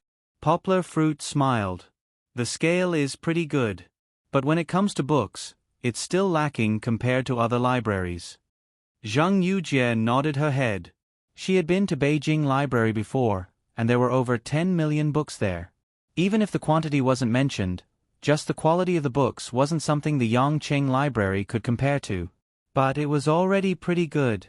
After all, Yongcheng City wasn't a city with a dense academic atmosphere. To have such a great place to allow the citizens to calm down and recharge their energy, it could be considered a huge gift from the city government. Today, Poplar Fruit and the rest were here for the master's lecture. Poplar Fruit brought Zhang Yujie to the 8th floor of the North Tower. That was the multicultural hall. Aside from collecting related literature, there were also exhibitions, lectures, forums, and other cultural exchange activities. Zhang Yujie managed to get a few tickets, and Poplar Fruit was also allowed in. Naturally, the staff reminded him not to disturb the audience. Although it was a master's lecture, there weren't many people here today since it was a working day. Since they didn't have to sit according to the seating arrangements, Poplar Fruit and Zhang Yujie found an empty spot and sat down. While waiting for the lecture to start, Poplar Fruit suddenly felt that he had drunk too much water in the morning and needed to go to the toilet. After informing Zhang Yujie, she carried Chi-Chi on her back and headed to the toilet. The reason why he didn't ask Zhang Yujie to look after her was because Poplar Fruit had already tried. Kiki was still the same old Kiki. If she was in someone else's arms and Poplar Fruit walked out of her sight, she would immediately start crying. Only Feng Bei could calm her down. This made Poplar Fruit feel helpless. Speaking of Feng Bei, Poplar Fruit hadn't seen her for a week or two. Recently, she had been busy with her final exams, so Poplar Fruit tactfully didn't disturb her. Poplar Fruit. After walking out of the toilet, Poplar Fruit heard a familiar voice. When he turned around, it was actually Uncle Gene. Uncle Gene had changed his appearance from shorts and slippers to a suit and leather shoes. His aura had greatly increased. "Uncle Gene." Poplar Fruit smiled and said, "Why are you here? Are you here for the lecture too?" "Haha, I'm here for the lecture." Uncle Gene patted Poplar Fruit's shoulder and said, That's not right. Isn't Mr. Mo Yan's lecture today?" Poplar Fruit asked curiously. "Yes, our education department and the library jointly organized it." Uncle Gene smiled and said. Poplar Fruit suddenly understood and said with a smile, "Then, leader, are you here to take charge of the lecture today?" He had a good relationship with Uncle Gene, so it wasn't a problem for him to make a joke. What leader? Haha, I'm here to take a look. I'm here to represent the education department to welcome Mr. Mo Yen. Uncle Gene smiled and said. Mr. Mo Yen wasn't famous in the country, but he was famous abroad. A few of his novels received a great response in Europe and America. For example, Red Sorghum was not only named as the best novel in the world in 1993, it was also listed as one of the top 40 literary classics in the past 75 years in 2001. He also received a lot of international awards, such as the French Jules Prize, Batalon International Literature Award, Italy's Lino Nino International Literature Award, Japan's Fukuoka Asian Literature Award, and so on. Last year, he also received the Mao Dun Literature Award, which he had failed many times before. It was the most honorable literature award in China. Naturally, he deserved to be welcomed by a provincial leader like Su Kai-jin. Poplar Fruit knew Mr. Mo Yen very well, mainly because he had read a lot of his works when he was translating Chinese into English. His translation of Explosion by Jane_Wickery and Duncan_Hewitt, as well as the translation by the famous American sinologist Howard_Goldblatt, Chinese name, Gu Haowen, were all important materials for Poplar Fruit to study. Director Su. Poplar Fruit was happily chatting with Uncle Gene when a staff member ran over and said, "A foreigner is here. A foreigner is here. Just a foreigner is here. What's there to be surprised about?" Uncle Gene said unhappily, "And he's in such a hurry." "No, he's here to look for Mr. Mo Yen. This is his business card." The staff member handed it over. "What does it mean?" Uncle Gene took the business card and glanced at it, but he didn't understand. Poplar Fruit went over, looked at it, and said, "Svenska_Akademien, this is Swedish. It means Swedish Academy."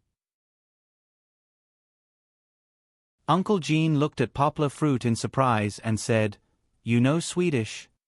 The staff member said weakly, "Director Su, on the back, it's English." Uncle Gene flipped to the back, and the words Swedish Academy were written where the word Svenska_Akademien was written. However, Uncle Gene still didn't understand it. After graduating from school for so many years, he had already returned his English to his teacher. He handed the business card to Poplar Fruit and said, "Poplar Fruit, take a look." Poplar Fruit glanced at it and said, "The owner of this business card is Professor Anderson, an academic committee member of the Swedish Academy of Arts. He's at the same level as the department head." "Did he say why he's looking for Mr. Mo Yen?" Uncle Gene asked. A professor from a foreign university came to look for Mo Yen. It wasn't common, but it wasn't strange either. "Yes, but we didn't understand." The staff member gave a bitter smile and said, "His English pronunciation is too weird. I told you to work hard on your English listening, but you just laughed and brushed me off. See, you'll be more anxious when it's time to use it." Uncle Gene scolded them with disappointment. "Call the Foreign Affairs Office and ask them to find 2 interpreters," Uncle Gene waved his hand and said. The staff member nodded, then turned and ran. Before he could run far, Uncle Gene stopped him again. "Wait." Uncle Gene turned around and looked at Poplar Fruit. Poplar Fruit felt a little uncomfortable under his gaze. "What's wrong?" he asked with confusion. "Why are you looking at me like that?" Uncle Gene clapped his hands and laughed out loud. "I'm so silly. Why did I have to go to the farthest place? I forgot that your English is good." He held Poplar Fruit's arm and walked to the staff member while saying smilingly, "Come on, Lee, Poplar Fruit is here today. You don't need to find someone else. Poplar Fruit, do us a favor and translate for us." Poplar Fruit gave a bitter smile and said, "Uncle Gene, is this how you find men? I can't do it today. My friend is waiting for me in there. And, you see, I'm carrying a kid. It's too embarrassing for you to look like this." Uncle Gene glared at him and said, "What's wrong with that? It's just a temporary rescue. It's not a big occasion. Just talk to that professor for us. How long will it take? Your friend is in there? Tell him to come out. I'll take you to the front row so that you can see him more clearly." "All right, It seemed that he wouldn't be able to run away. Poplar Fruit had no choice but to follow Uncle Gene out. "Please vote for me. Please vote for me. Please give me your votes. Greater than over equal to, asterisk."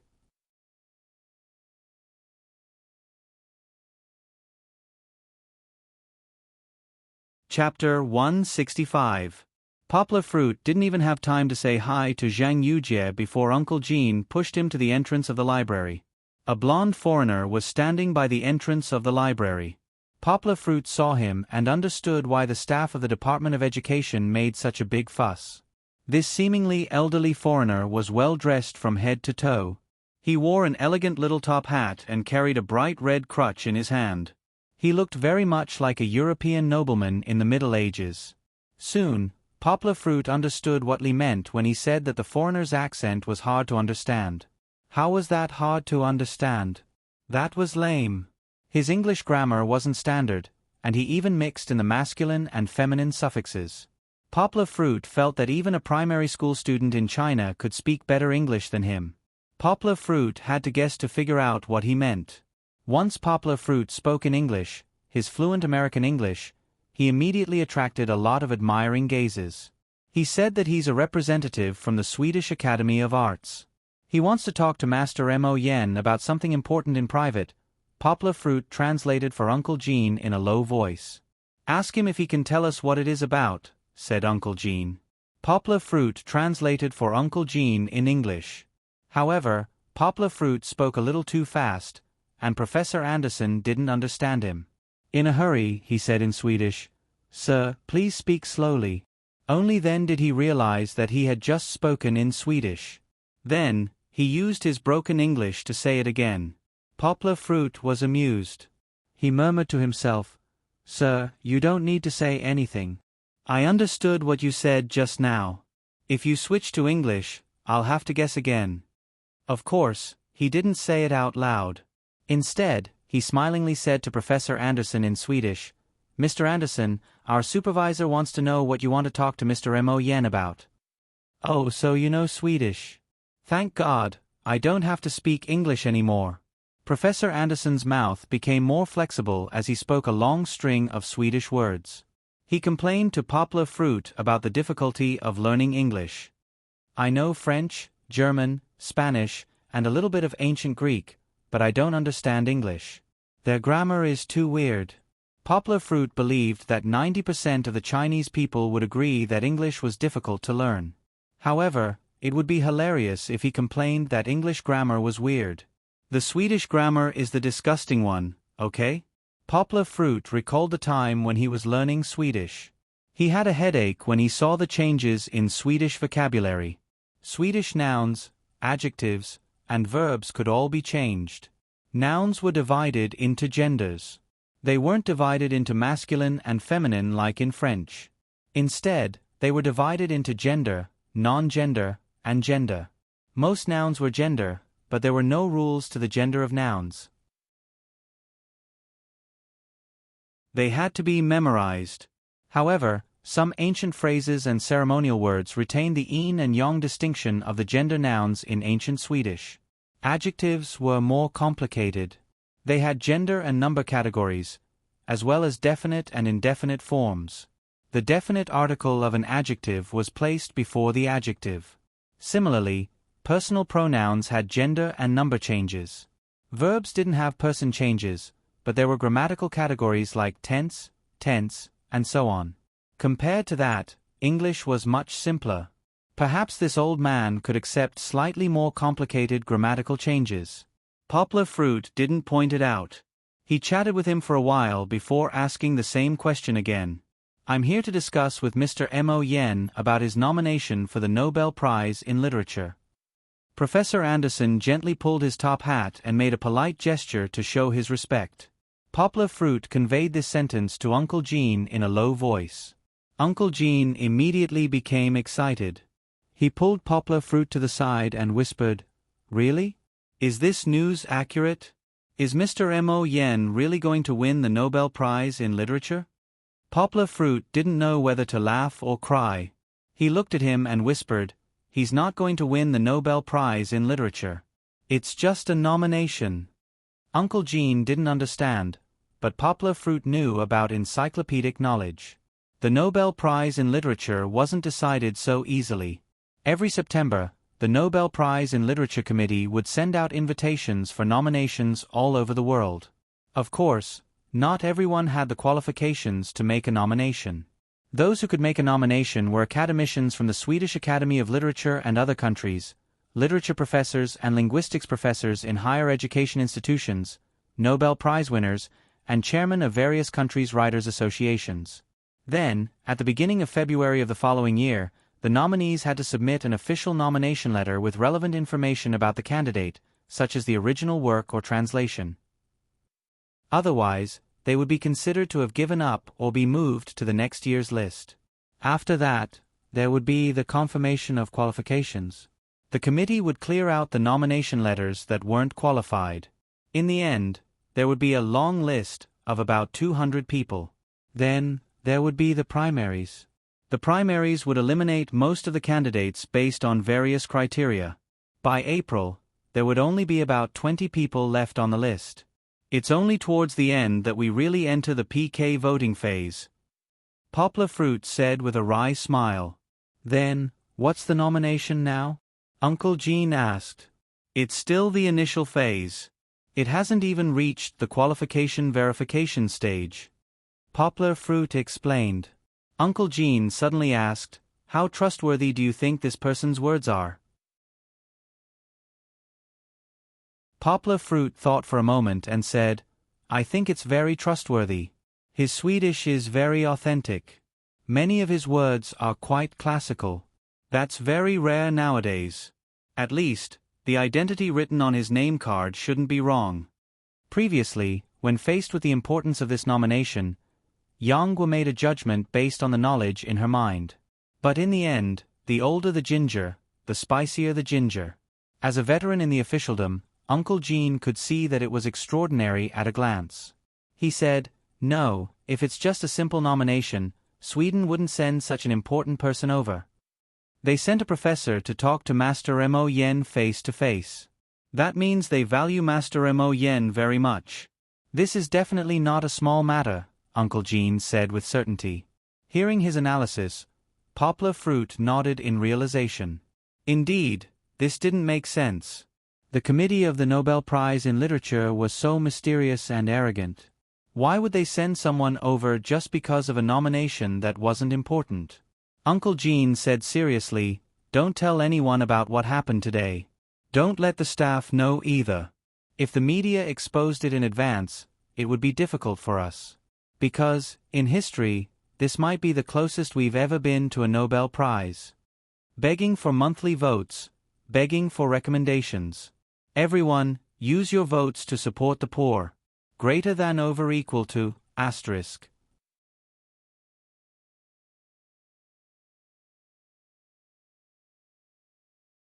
Chapter 166.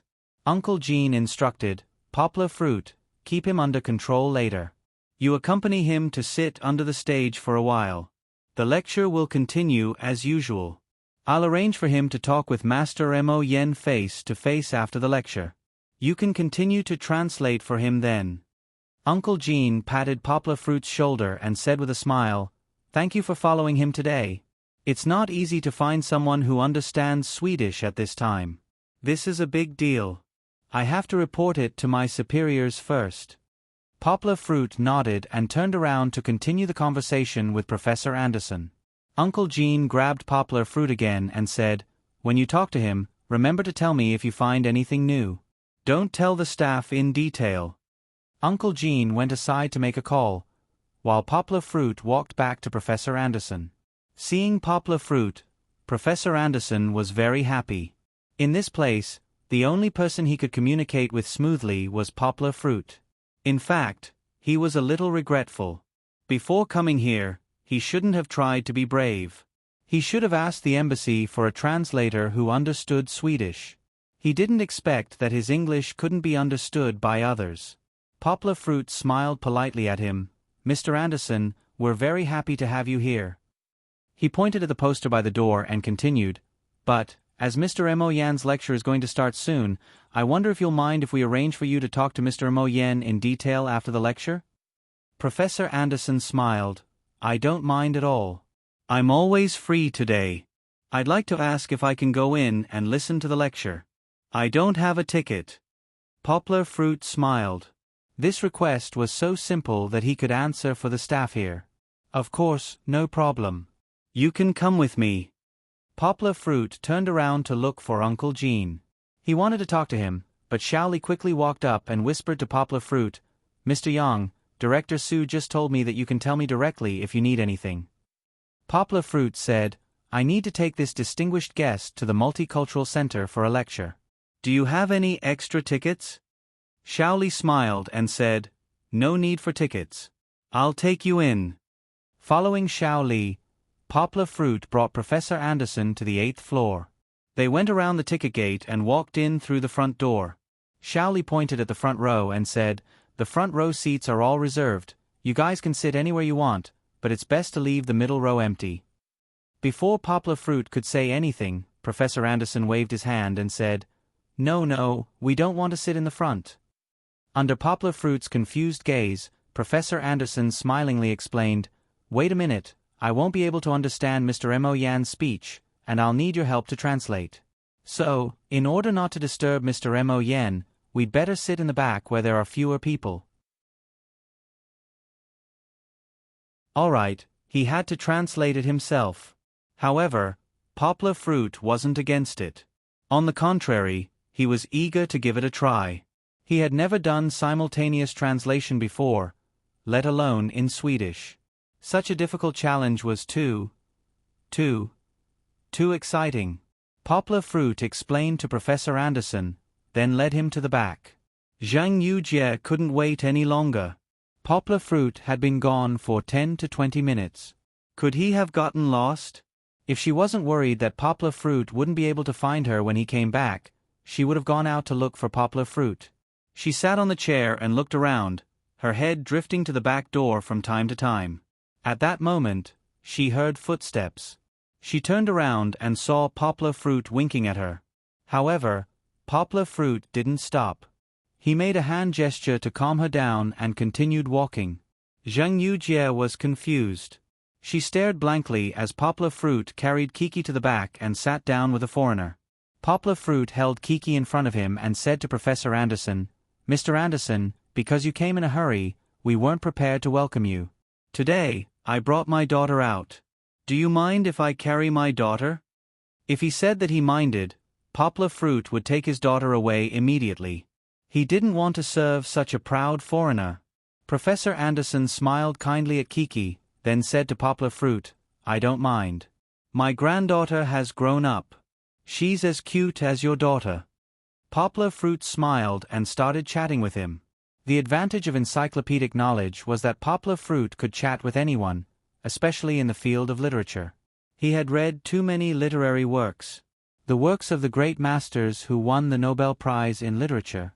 Lucrezio's War, Hector Miller, River Run, Walking the Line, Mario Balotelli, Mario Vargas, Losa's Greenhouse and so on. Poplar Fruit could break out some sentences from them and chat with Professor Anderson. Poplar Fruit could also talk about the style of each famous writer, the outstanding characteristics of each genre, and even the twists and turns of the selection of other international literature awards in recent years.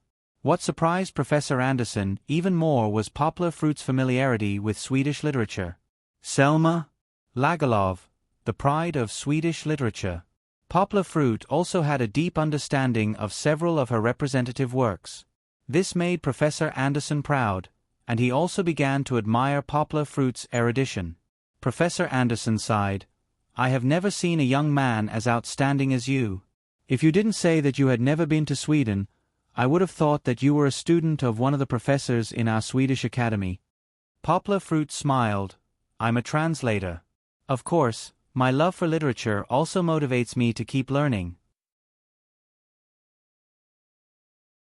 I hope that one day I can become a person like your country's Mr. Goran Momqvist and contribute to the spread of culture throughout my life. When Professor Anderson mentioned Ma Yueran, he was filled with respect. Ma Yueran's background was much greater than his, and he had countless titles. Professor and Dean of Sinology in the Chinese Department of Stockholm University, Academician of the Swedish Academy of Literature, President of the European Sinology Association, and a famous sinologist. More importantly, he was one of the 18 lifetime judges for the Nobel Prize in Literature. He devoted his life to the study of sinology. Many of China's classical works, such as the Book of Songs, Analects of Confucius, Mencius, Records of the Grand Historian, Water Margin, Journey to the West, etc., were only known to the West after he translated them. Although Professor Anderson was younger than Ma Yueran, he had also admired Ma Yueran for a long time. Of course, Poplar Fruit's admiration for Ma Yueran could also be considered as a compliment to his country's culture. Swedish literature hasn't been popular in recent years, and it wasn't easy to find a soulmate in the distant East. Professor Anderson happily said to Poplar Fruit, "I think that if you have the chance, you must come to Sweden to take a look. I believe that Sweden has more culture that you will like." Poplar Fruit deeply agreed. It was better to travel 10,000 miles than to read 10,000 books. If he had the chance, he really wanted to travel around to study. When the lecture was about to start, Poplar Fruit glanced at Zhang Yujie, who was looking over from time to time. "Shit, I forgot about her." After excusing himself from Professor Anderson, he ran over to Zhang Yujie's side. "What are you doing?" Zhang Yujie was a little annoyed as she pinched Poplar Fruit's arm and said, "You left me here for so long." "No, I was caught." Poplar Fruit explained the cause and effect of the matter. He hesitated for a moment, looked around, and said to Zhang Yujie in a low voice, "I'm telling you, don't tell anyone, and don't let anyone publish it in the newspaper." He also secretly told Zhang Yujie about the analysis of the Nobel Prize in Literature Committee's visit to Mo Yen and Uncle Jean. "KSK." Zhang Yujie pursed her lips and said, "I thought it was something big." "You think I don't know? I'm here this time because I heard that many people think that Mo Yen will win the prize this year. Although there are people who think that he will win every year, I think that this is an opportunity that is worth fighting for." Poplar Fruit was confused and asked, "No way, how come no publishing house wants his book? He has been famous for a long time." "Not for the domestic publishing rights, we want to do overseas publishing," Zhang Yujie said in a low voice. "I remember that you don't have an overseas publishing department." Poplar Fruit asked, "Are you going to add a new department?" Zhang Yujie said, "No, but this is an opportunity. If we can get the overseas publishing rights of Mo Yan's book, if we do it well, it might be possible.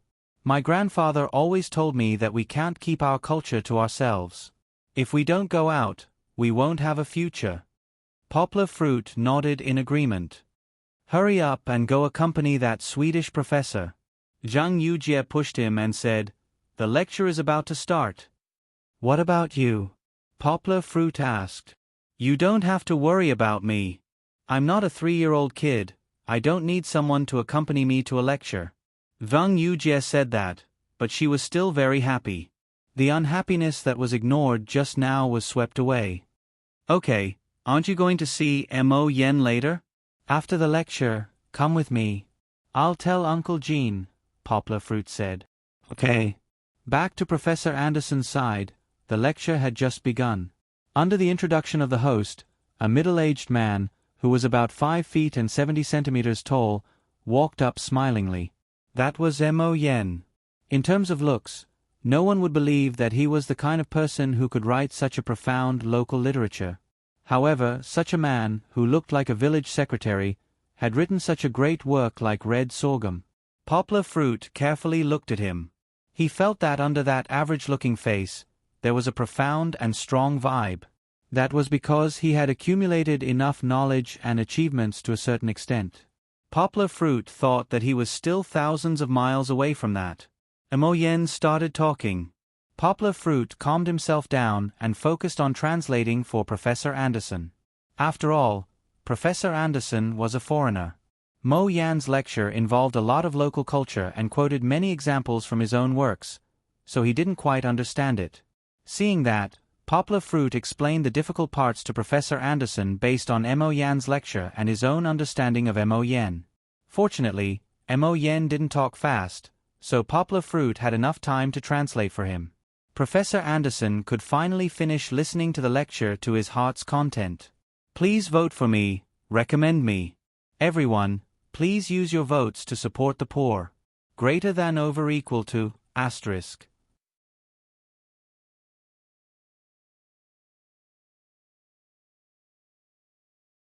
Chapter 167. During the National Day holiday, I went to visit my relatives and friends, so I didn't have time to sit down, and there was no internet, so I could only look at it on my phone. Now that I'm back, Xiao Han would like to thank Li Xia for giving such a generous reward. Xiao Han couldn't believe his eyes. He would also like to thank the readers who gave him rewards, monthly votes, and recommendation votes during the National Day holiday. Although Xiao Han doesn't have the ability to give everyone a boost for the time being, he will try his best to ensure a stable update. P.S. Recently, Xiao Han is thinking about how to update everyone more. He is trying, but I don't dare to make any guarantees, so please wait for a while. The lecture ended with a round of applause. Professor Anderson also stood up and clapped. Poplar Fruit saw Uncle Gene waving at him from the front row. He smiled and said to Professor Anderson, "Mr. Anderson, let's go together." Poplar Fruit led Professor Anderson downstairs. When he saw Zhang Yujie, he motioned for her to follow behind. To be honest, Poplar Fruit was a little nervous.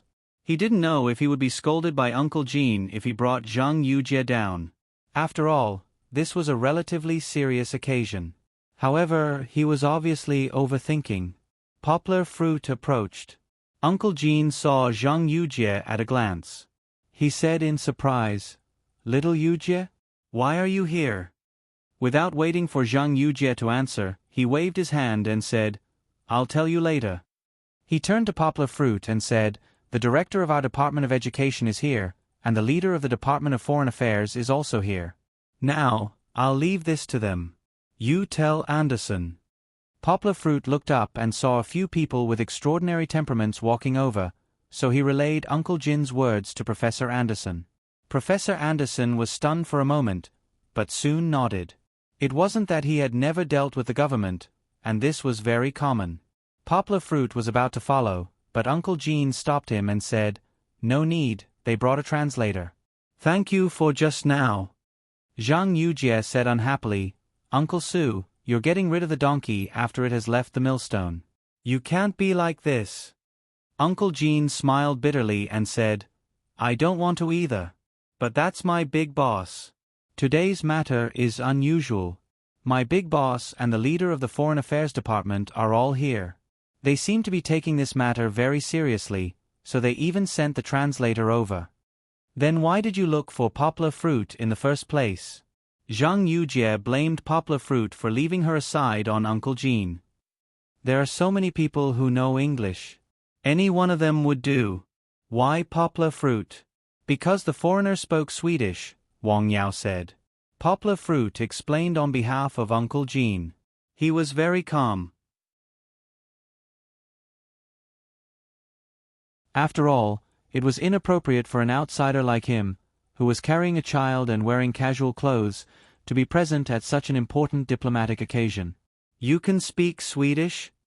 Zhang Yujie asked in surprise. She had seen the books in Poplar Fruit's study. She did not expect that Poplar Fruit had even learned Swedish. Uncle Gene finally came back to his senses. "Do you know each other?" he asked with confusion. "Yeah." Zhang Yujie responded quickly, "Poplar Fruit is my good friend, and also my partner." "Oh." Uncle Gene was enlightened. "I remember now. You're in Dongxin now. Poplar Fruit's book is published by Dongxin too." As Poplar Fruit was a little confused about her relationship with Uncle Gene, Zhang Yujie briefly explained to Poplar Fruit, "Uncle Gene used to work for my grandpa. To me, he's an uncle." Uncle Gene looked at the two of them smilingly and said, "You're right. Fortunately, Poplar Fruit and I aren't brothers. Otherwise, our relationship would be messed up again." Mo Yen, Professor Anderson, and the director of the education department weren't too far away. Some of their conversation could be heard. Zhang Yujie nudged Poplar Fruit's hand and asked with a low voice, "How's his translation?" "Not bad," said Poplar Fruit. "Tell me the truth." Zhang Yujie nudged Poplar Fruit's hand. That little movement of hers caught Uncle Jin's. He was a little surprised, but didn't point it out. "It's so-so." Poplar Fruit said, "It's dry." He cut out many of the modifiers himself. But thankfully, he managed to translate the general idea. "You're in a hurry to find a Swedish translator. That's not bad." Uncle Jin laughed. "He's not as good as Poplar Fruit anyway." Zhang Yujie was still thinking about that. "Yujie, what are you doing in Yongqing City?" Uncle Jin changed the topic. "I'm here for Mr. Mo Yen," said Zhang Yujie. "We want to get the overseas copyright of his book." "He still has the overseas copyright of Mo Yan's book? Didn't he just say that his book has been translated?" Uncle Jin asked confusedly. "We've already sold the English translation, but we still have copies in other languages," said Zhang Yujie. Poplar Fruit and the others chatted for a while.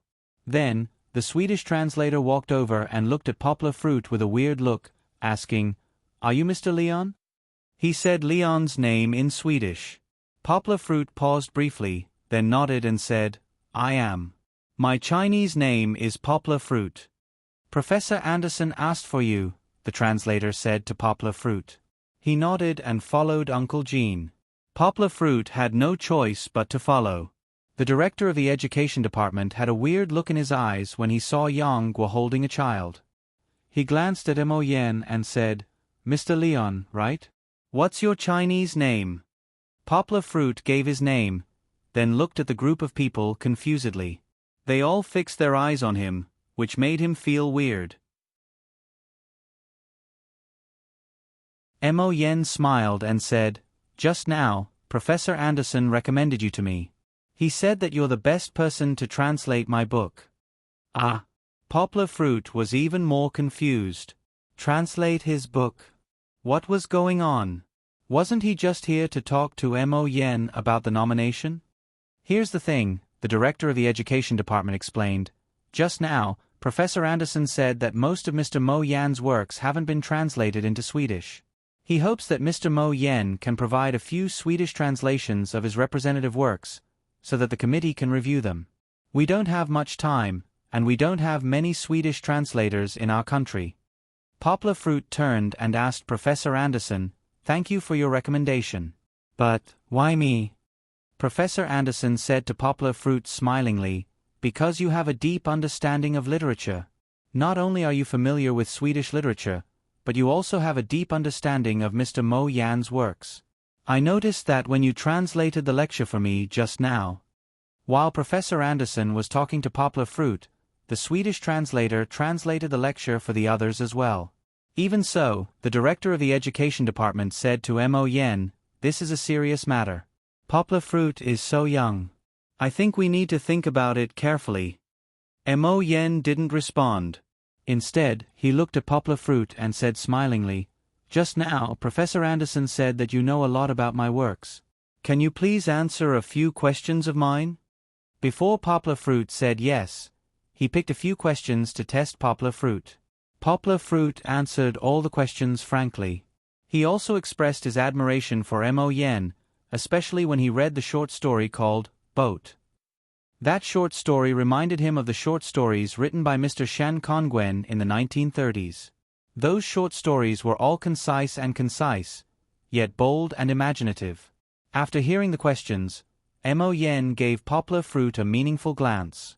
He pondered for quite a while, then raised his head and said, "Poplar Fruit, I would like to invite you to translate my novel, Life and Death Fatigue. Are you willing to do that? Please vote for me, recommend me. Everyone, please use your votes to support me. Greater than over equal to."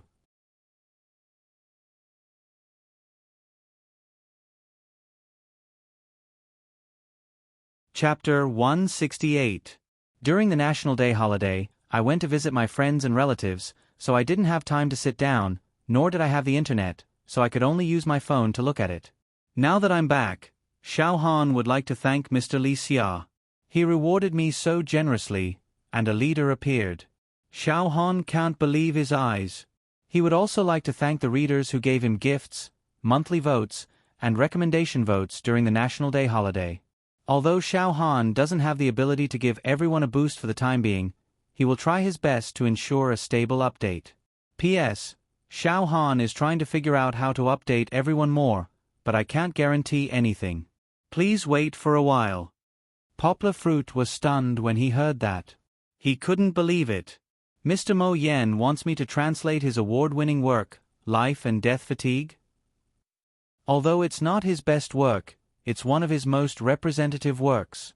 However, before Poplar Fruit could answer, the director of the Department of Education pulled Mo Yen to the side and said in a low voice, "Mr. Mo Yen, translating isn't a small matter. Don't you think we should consider it carefully?" The director of the Department of Foreign Affairs also walked over and nodded in agreement.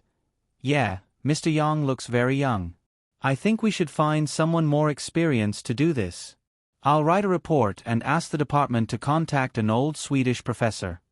There should be a lot of experts who know Swedish," said the director of the Department of Education. "Other than Mr. Yang, we have a lot of better choices." Mo Yen smiled. He thought to himself, if there were better choices, would I have waited until now? Previously, in order to apply for this award, he found Professor Ma Yueran under the recommendation of a friend. He rarely helped other people translate works for the Nobel Prize, but he had a lot of praise for Mo Yen, so he took the time to translate Sandalwood Punishment and Red Sorghum for him. One was long and one was medium length, which was already very helpful. There were only 2 universities in the country that offered Swedish majors: Beijing International Studies University and Shanghai International Studies University. Both of them only recruited students once every 4 years, which showed how rare Swedish talents were in the country.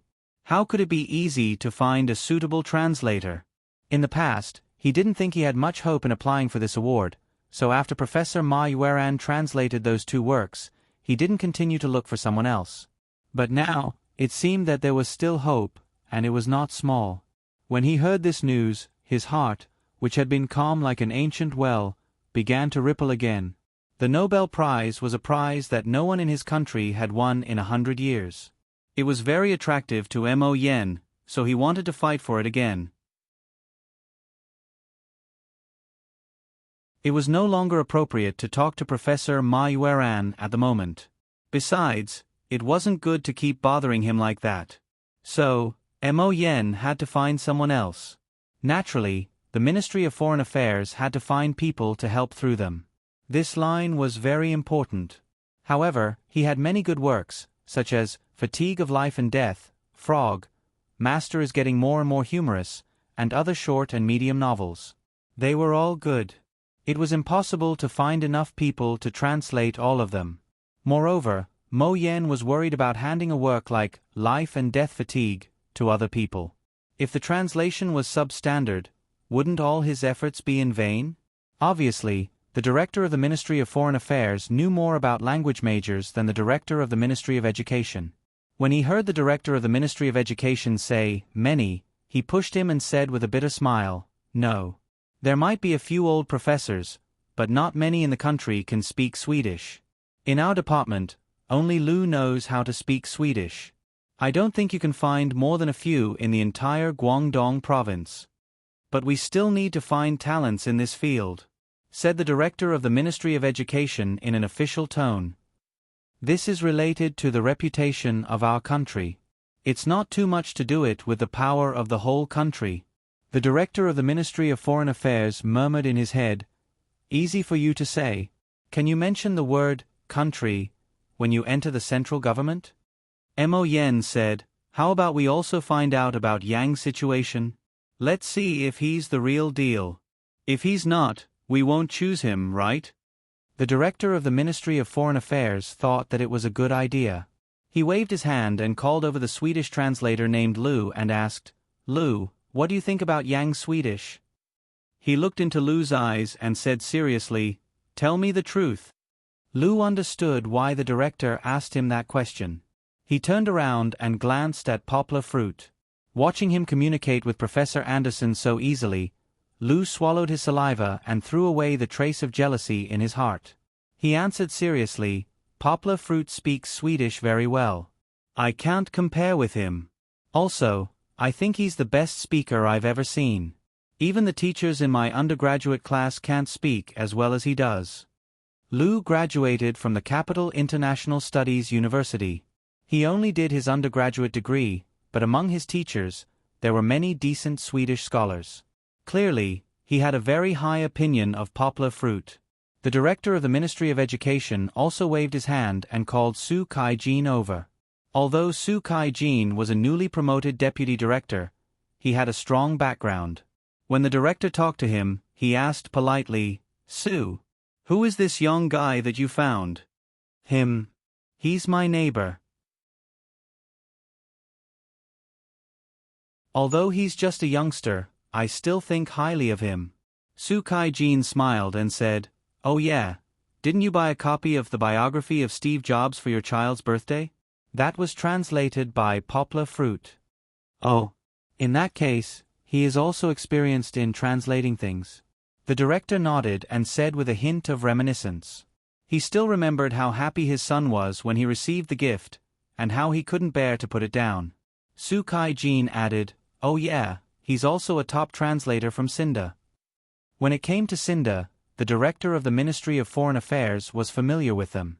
Sinda was the leader of the translation industry in Guangdong province, and the Ministry of Foreign Affairs had a lot of contact with them. Yang should be a translator. He should be Yao Dehua's man. The director smiled and said, "I'll make a call and ask." After that, he took out his phone and went to the side to make a call. After a while, he came back and said, "Yao Dehua seems to think highly of this young man, Poplar Fruit. He said that as long as Poplar Fruit is confident, then Poplar Fruit will definitely do a good job. You might not know Yao Dehua, but he's a very capable person. He never lies. Since he said that today, Yang must have something special about him."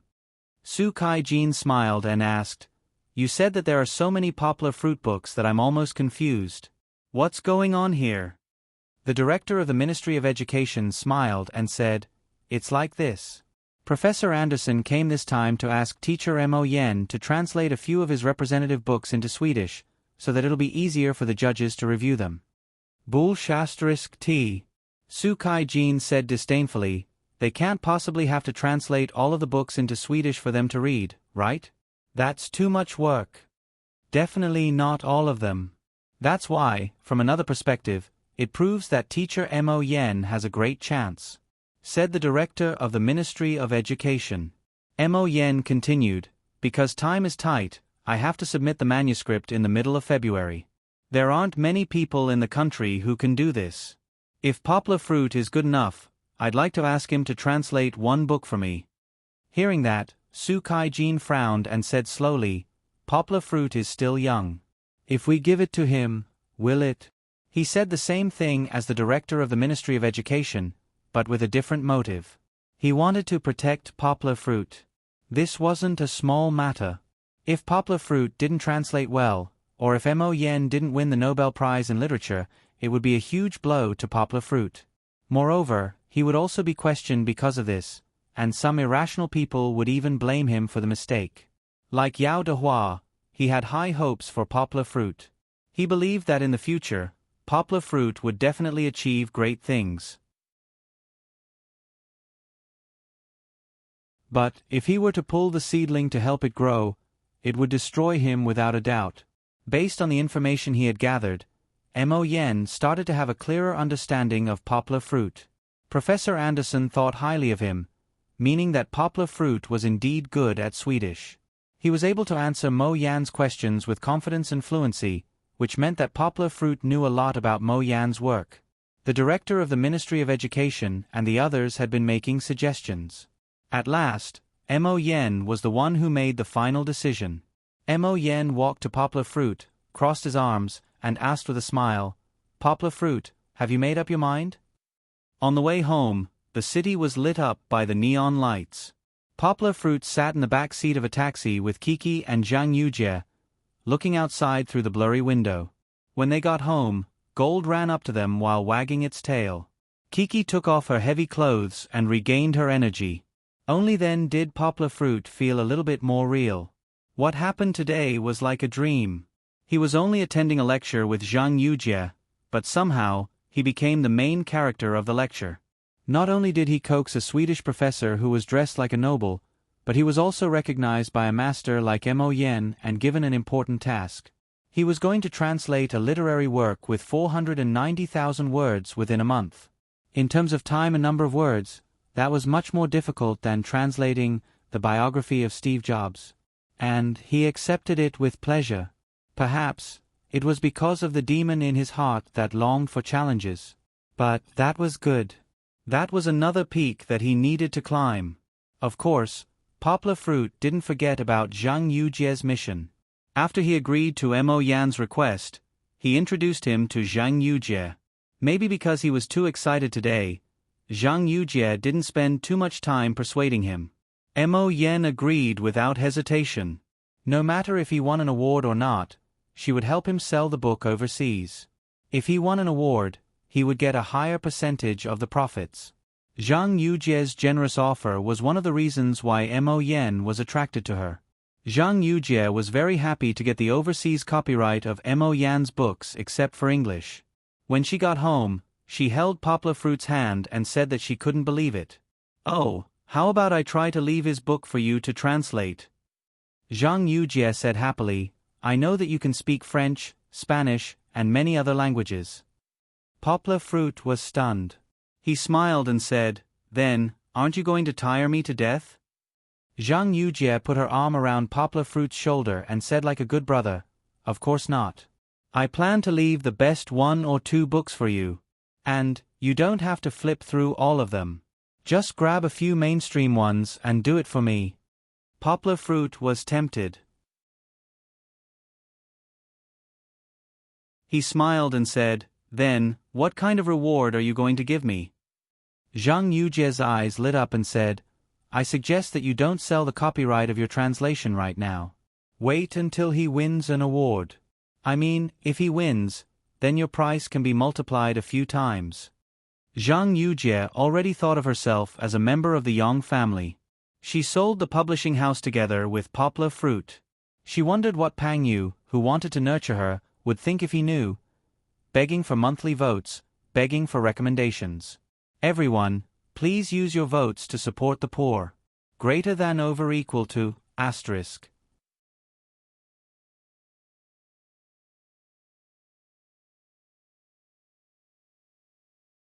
Chapter 169. After accepting this job, Poplar Fruit began to translate day and night. Of course, there was also a word that could describe his current situation, and that was, shut in. Apart from his daily morning exercise and grocery shopping, Poplar Fruit almost never stepped out of the door. His friends invited him for afternoon tea, his godmother invited him over for dinner, Song Jiwen invited him to play games, but Poplar Fruit rejected all of them.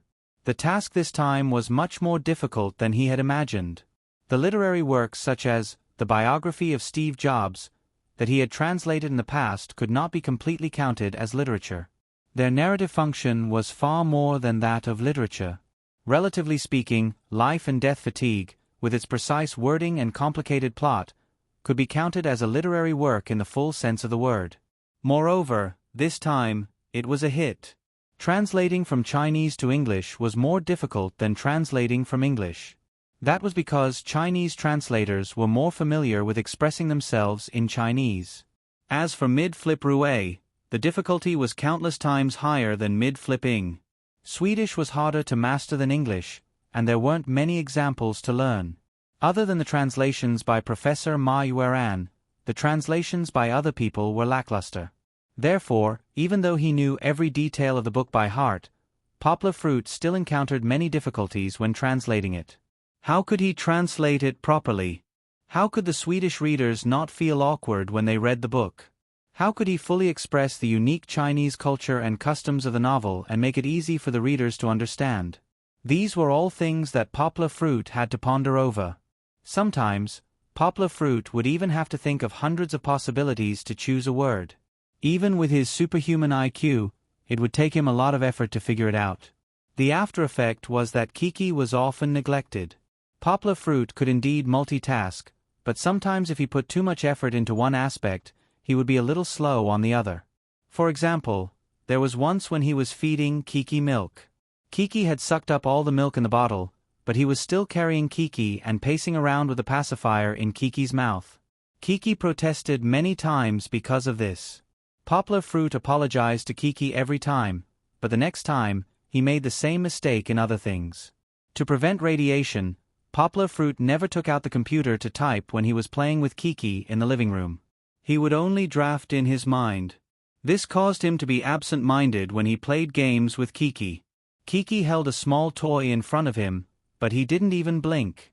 Fortunately, with Gold accompanying her, Chi-Chi didn't feel too bored. Goldie was now running steadily. It was no longer as crooked as before. Every day, it was full of energy and day.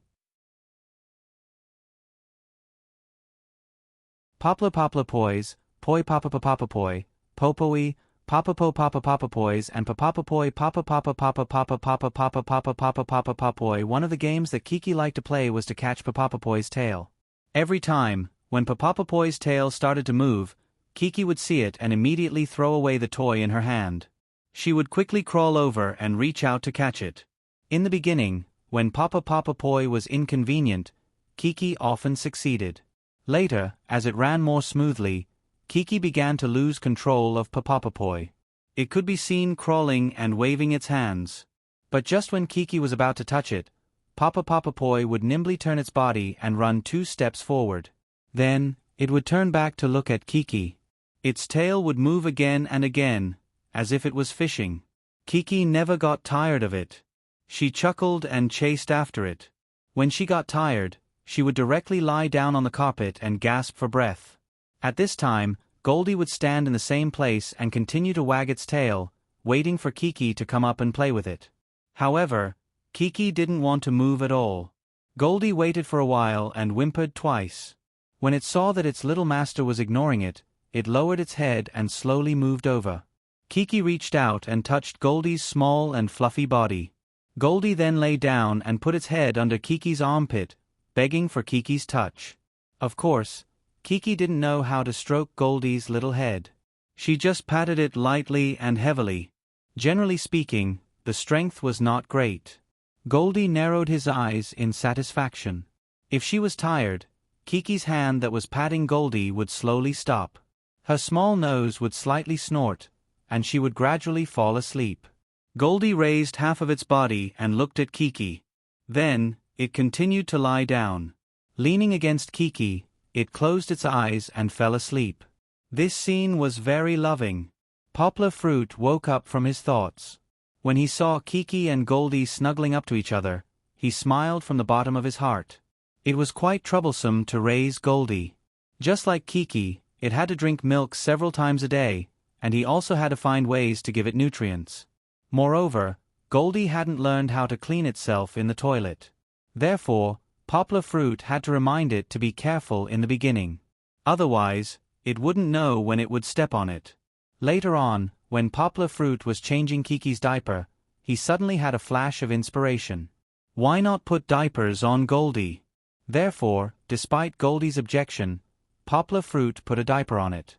Although it looked funny with its white but wrapped in something, at least Poplar Fruit didn't have to worry about its size dirtying the carpet, right? Diapers still needed to be changed frequently, just like Kiki. Poplar Fruit was both a human father and a dog father. He had to serve one after another. It was very depressing. But now, seeing Kiki and Goldie so warm and loving, Poplar Fruit felt that everything was worth it. Although the heater was on at home, Poplar Fruit still didn't dare to take it lightly. It was winter, and it was easy to catch a cold without a blanket. He tiptoed around Kiki and Goldie, afraid that he would wake them up from their sweet dreams. He took Kiki's small blanket from the bedroom. When he was about to cover Kiki, Poplar Fruit took back his hand and put the blanket on the sofa next to him. He went to the dining room table and took his mobile phone. He turned on the camera function and took a photo of Kiki and Goldie. Then, he covered them with the blanket. Poplar Fruit, who liked to use Weibo to record his daughter's every moment, wrote a Weibo post and posted the photo just now. Then, he continued to think about his translation work. During dinner, Poplar Fruit looked at the Weibo post. There were many replies and likes. Poplar Fruit clicked on a Weibo post that mentioned his name. He didn't know where this friend found a photo. It was taken by a parent abroad. There was a chubby baby lying on the bed, surrounded by a few puppies.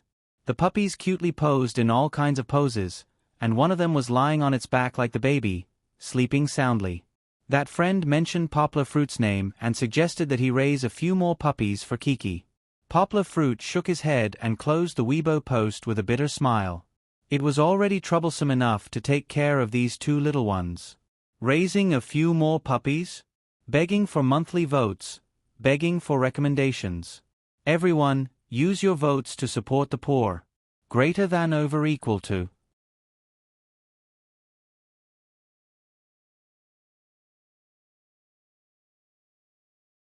Chapter 170. Ding dong. Ding dong. Knock knock. Knock knock. The visitor knocked on the door when no one answered the doorbell. Coming. After a while, Poplar Fruit came out of the study. He was so focused on typing that he almost didn't notice the knocking. When he opened the door, Poplar Fruit saw Fong Bei Bei, who was about to leave. Hey! Why are you here? Poplar Fruit looked at Fong Bei Bei in surprise. Today, Fong Bei Bei was wearing aqua blue jeans, a light blue short cashmere windbreaker, and a white striped long-sleeved shirt. Her hair was tied into a ponytail, and she looked very delicate and neat. Yonghua felt her eyes light up, and she couldn't get enough of looking at her. It's time for winter break. I came to see Kiki and Goldie before I go home. Fong Bei Bei smiled at Poplar Fruit and said, I've been ringing the doorbell for so long. I thought you weren't home. Come in, Poplar Fruit said happily. Fong Bei Bei came in, put down her bag, and started to take off her jacket. She said, Your house is so warm. My dorm and my house don't turn on the heater in winter. I have to wear a jacket to close the windows and close the door. It's so troublesome. Poplar Fruit smiled and said, The heater is mainly turned on for Kiki. She doesn't like to wear too much. I'm afraid she'll catch a cold. Poplar Fruit poured water for Fong Bei Bei and asked, Aren't you from Yongqing? Why do you say you're going home? Yongqing is also zoned. Fong Bei Bei said, My house is in Nansha. It's quite far. Is there a subway? It won't be convenient to come back if I go home. That's still more convenient than me. Poplar Fruit laughed. It takes me a few hours to get back, and I have to take the train and transfer to the bus. It's really troublesome. Speaking of this, Poplar Fruit suddenly remembered that he wanted to buy a car. It seemed that he should really consider buying a car. Kiki was also slowly growing up. With a child's seat, it shouldn't be a problem for her to take a car. Then, it would be convenient for her to go anywhere. It wouldn't be like before, when he had to go for her checkup, he couldn't wait for a taxi and had to squeeze in the bus. But now was not the time to think about it. He would think about it after he finished the translation at hand. Right, you're going back to your hometown soon, aren't you? Fong Bei Bei asked. The Spring Festival is in less than 7 days. Ha! Poplar Fruit was dumbfounded. So fast. In this short period of time, he had been working tirelessly day and night to translate, and had forgotten about the passing of time. When he heard Fong Bei Bei say this, he then remembered that today was the 26th of January. Don't tell me you haven't bought a ticket yet? Fong Bei Bei looked at him and guessed. Poplar Fruit scratched his head and said, Yeah. It should be sold out by now. Then what should we do? Do you take the bus back? Fong Bei Bei asked. Poplar Fruit shook his head. The bus was too painful, and Kiki would feel uncomfortable sitting on it. He thought about it and smiled. No, I'll take a plane directly to the airport in the city, and then I'll rent a taxi and take it back. Fong Bei Bei threw him a dirty look and said, You can't spend money like this. Why did you forget to buy a ticket before? Poplar Fruit smiled bitterly and said, I recently took on a translation job. I was working and forgot about the time. Wah wah. Kiki's cries came from the bedroom. Poplar Fruit stood up reflexively. After standing up, he smiled at Fong Bei Bei and said, My little ancestor woke up from her afternoon nap. Fong Bei Bei followed him into the bedroom and watched Poplar Fruit carry Kiki.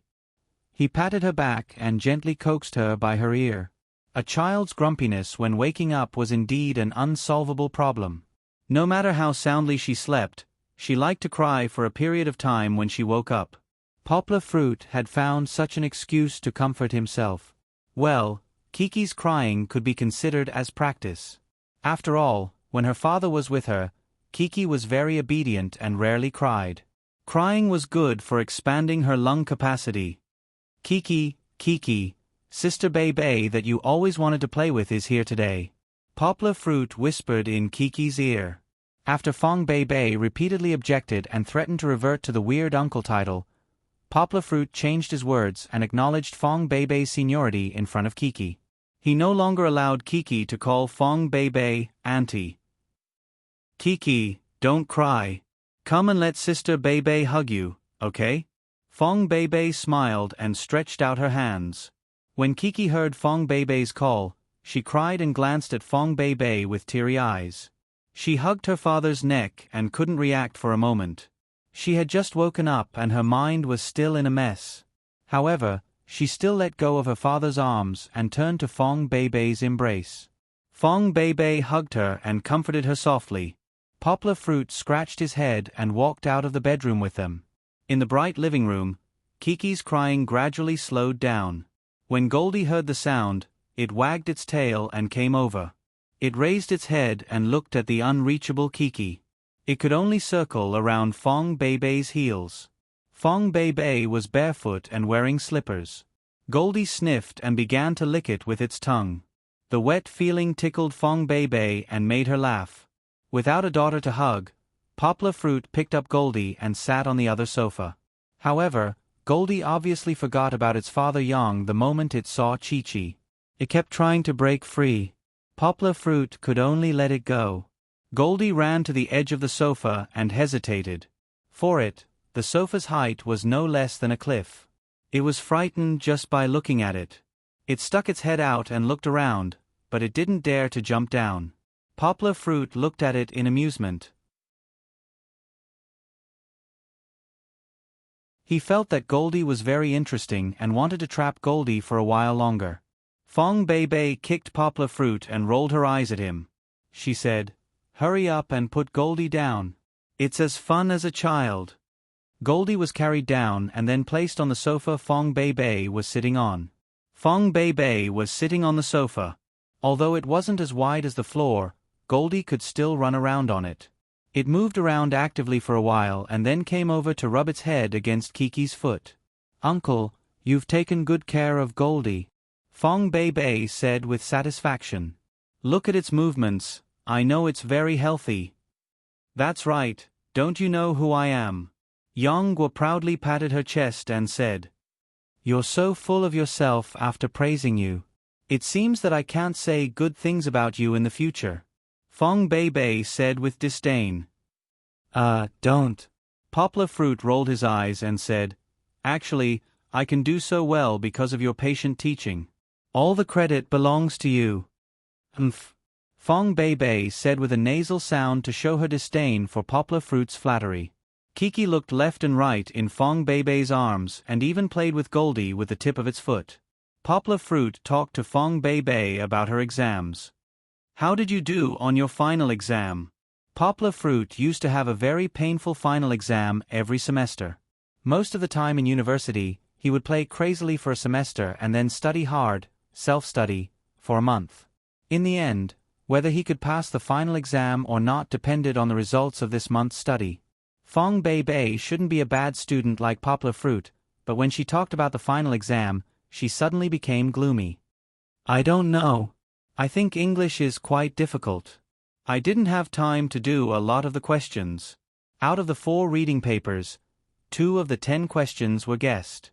Fong Bei Bei said with distress. Poplar Fruit asked, "Didn't you say you were studying? Didn't you study English? You only studied for your major? Why do I need to study for mathematics?" Fong Bei said, "I can do well in the naked exam. It's just that English is too difficult. I studied for 2 weeks and looked at English questions. In the end, I still couldn't do it." "How was your essay? Did you have time to finish it?" Poplar Fruit asked. "No, I wrote half of the words and I didn't know how to continue," Fong Bei said with a sigh. It seems that Fong Bei's English is really bad to a certain extent. As long as she has a little foundation, she can make up enough words for the essay. After all, the English she learned this semester is not much different from high school English. "Come back after Chinese New Year. I'll teach you," Poplar Fruit suggested. "I'll train you for a few days. How about that?" Seeing that Fong Bei was silent, he said anxiously, "I'm serious. Maybe your way of thinking when learning English is not right. I can analyze it for you. That's not good, right?" Fong Bei swallowed her saliva and said, "You're quite busy too." "Not at all." Poplar Fruit laughed. "My work this time will be finished after the Lantern Festival. But it's not good to trouble you like this, right? And English," Fong Bei said hesitantly. Hearing the last few words before her voice lowered, Poplar Fruit suddenly understood what Fong Bei was hesitating about. Fong Bei was resisting learning English. Poplar Fruit laughed and said, "You're worried that I won't be able to teach well? Let me tell you, I might not be good at teaching other things, but I'm definitely good at teaching English." No.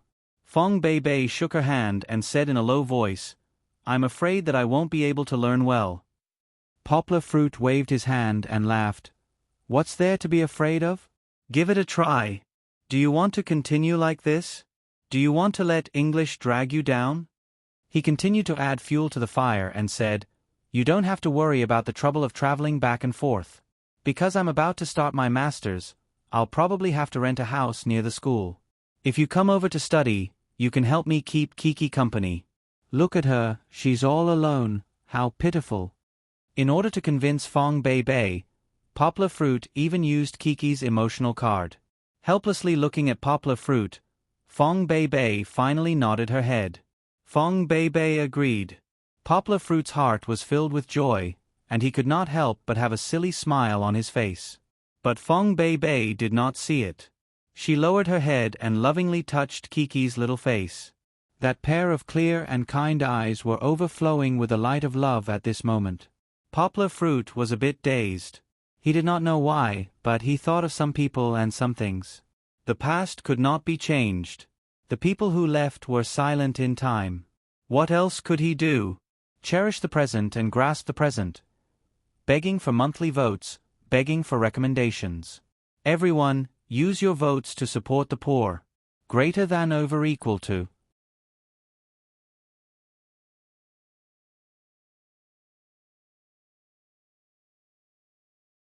Chapter 171. Worried about her translation work, Yonghua sat with Fong Bei for a while. Seeing that they were having fun and had nothing to do for the time being, she ran back to the study to continue working. The door of the study wasn't closed. From time to time, he could hear Kiki's excited screams and Fong Bei's laughter. However, Poplar Fruit calmed himself down and immersed himself in the sea of words. He couldn't hear the noise in the living room. Fatigue of Life and Death was a work full of imagination. Mr. Mo Yen used an ancient style to depict the difficult changes in the Chinese rural society over the past 50 years through the eyes of various animals and different perspectives. He sublimated the understanding of suffering in the carnival of suffering. The biggest problem Poplar Fruit faced in translating the book wasn't how to understand it. He was a child who grew up in a village and moved from a village to a big city. He was no stranger to the life in the village and some of the difficulties in the village. But the problem was how to express it in another language. A direct translation wouldn't work. A Chinese person who learned Swedish might be able to read Poplar Fruit's translation with great interest. However, for a Swedish person, they didn't know much about Chinese culture. Reading it would be like chewing wax. It would be tasteless. One way was to translate it into a Western realistic fantasy novel. However, there was a flaw in that. Other people might be able to understand it, but the rich Chinese culture in the book would be gone. What was the difference between it and the other novels in the competition? Poplar Fruit didn't want to be sloppy with his translation. It was related to his professional ethics and personal beliefs. Therefore, his previous translations were always intermittent and bumpy. However, today, Poplar Fruit's translation was extraordinarily smooth. Many problems that had troubled him before seemed to have been solved. Vaguely, Poplar Fruit seemed to have found a way to balance and fit between the two methods. It was magical to suddenly be enlightened. In fact, many people would have such an experience. When they were frustrated or heartbroken, their minds would be in a mess, like a ball of cotton wool, and they couldn't concentrate on anything. But if there was a happy occasion, they would be energized all of a sudden, and they would be able to do anything easily. He didn't know if it was because Fong Beibei's mood had become bright and cheerful, but Yang Guo felt that right now, his thoughts were gushing out like a fountain. Character after character, sentence after sentence, scrambled to be the first to jump out of his head. His fingers tapped lightly on the keyboard.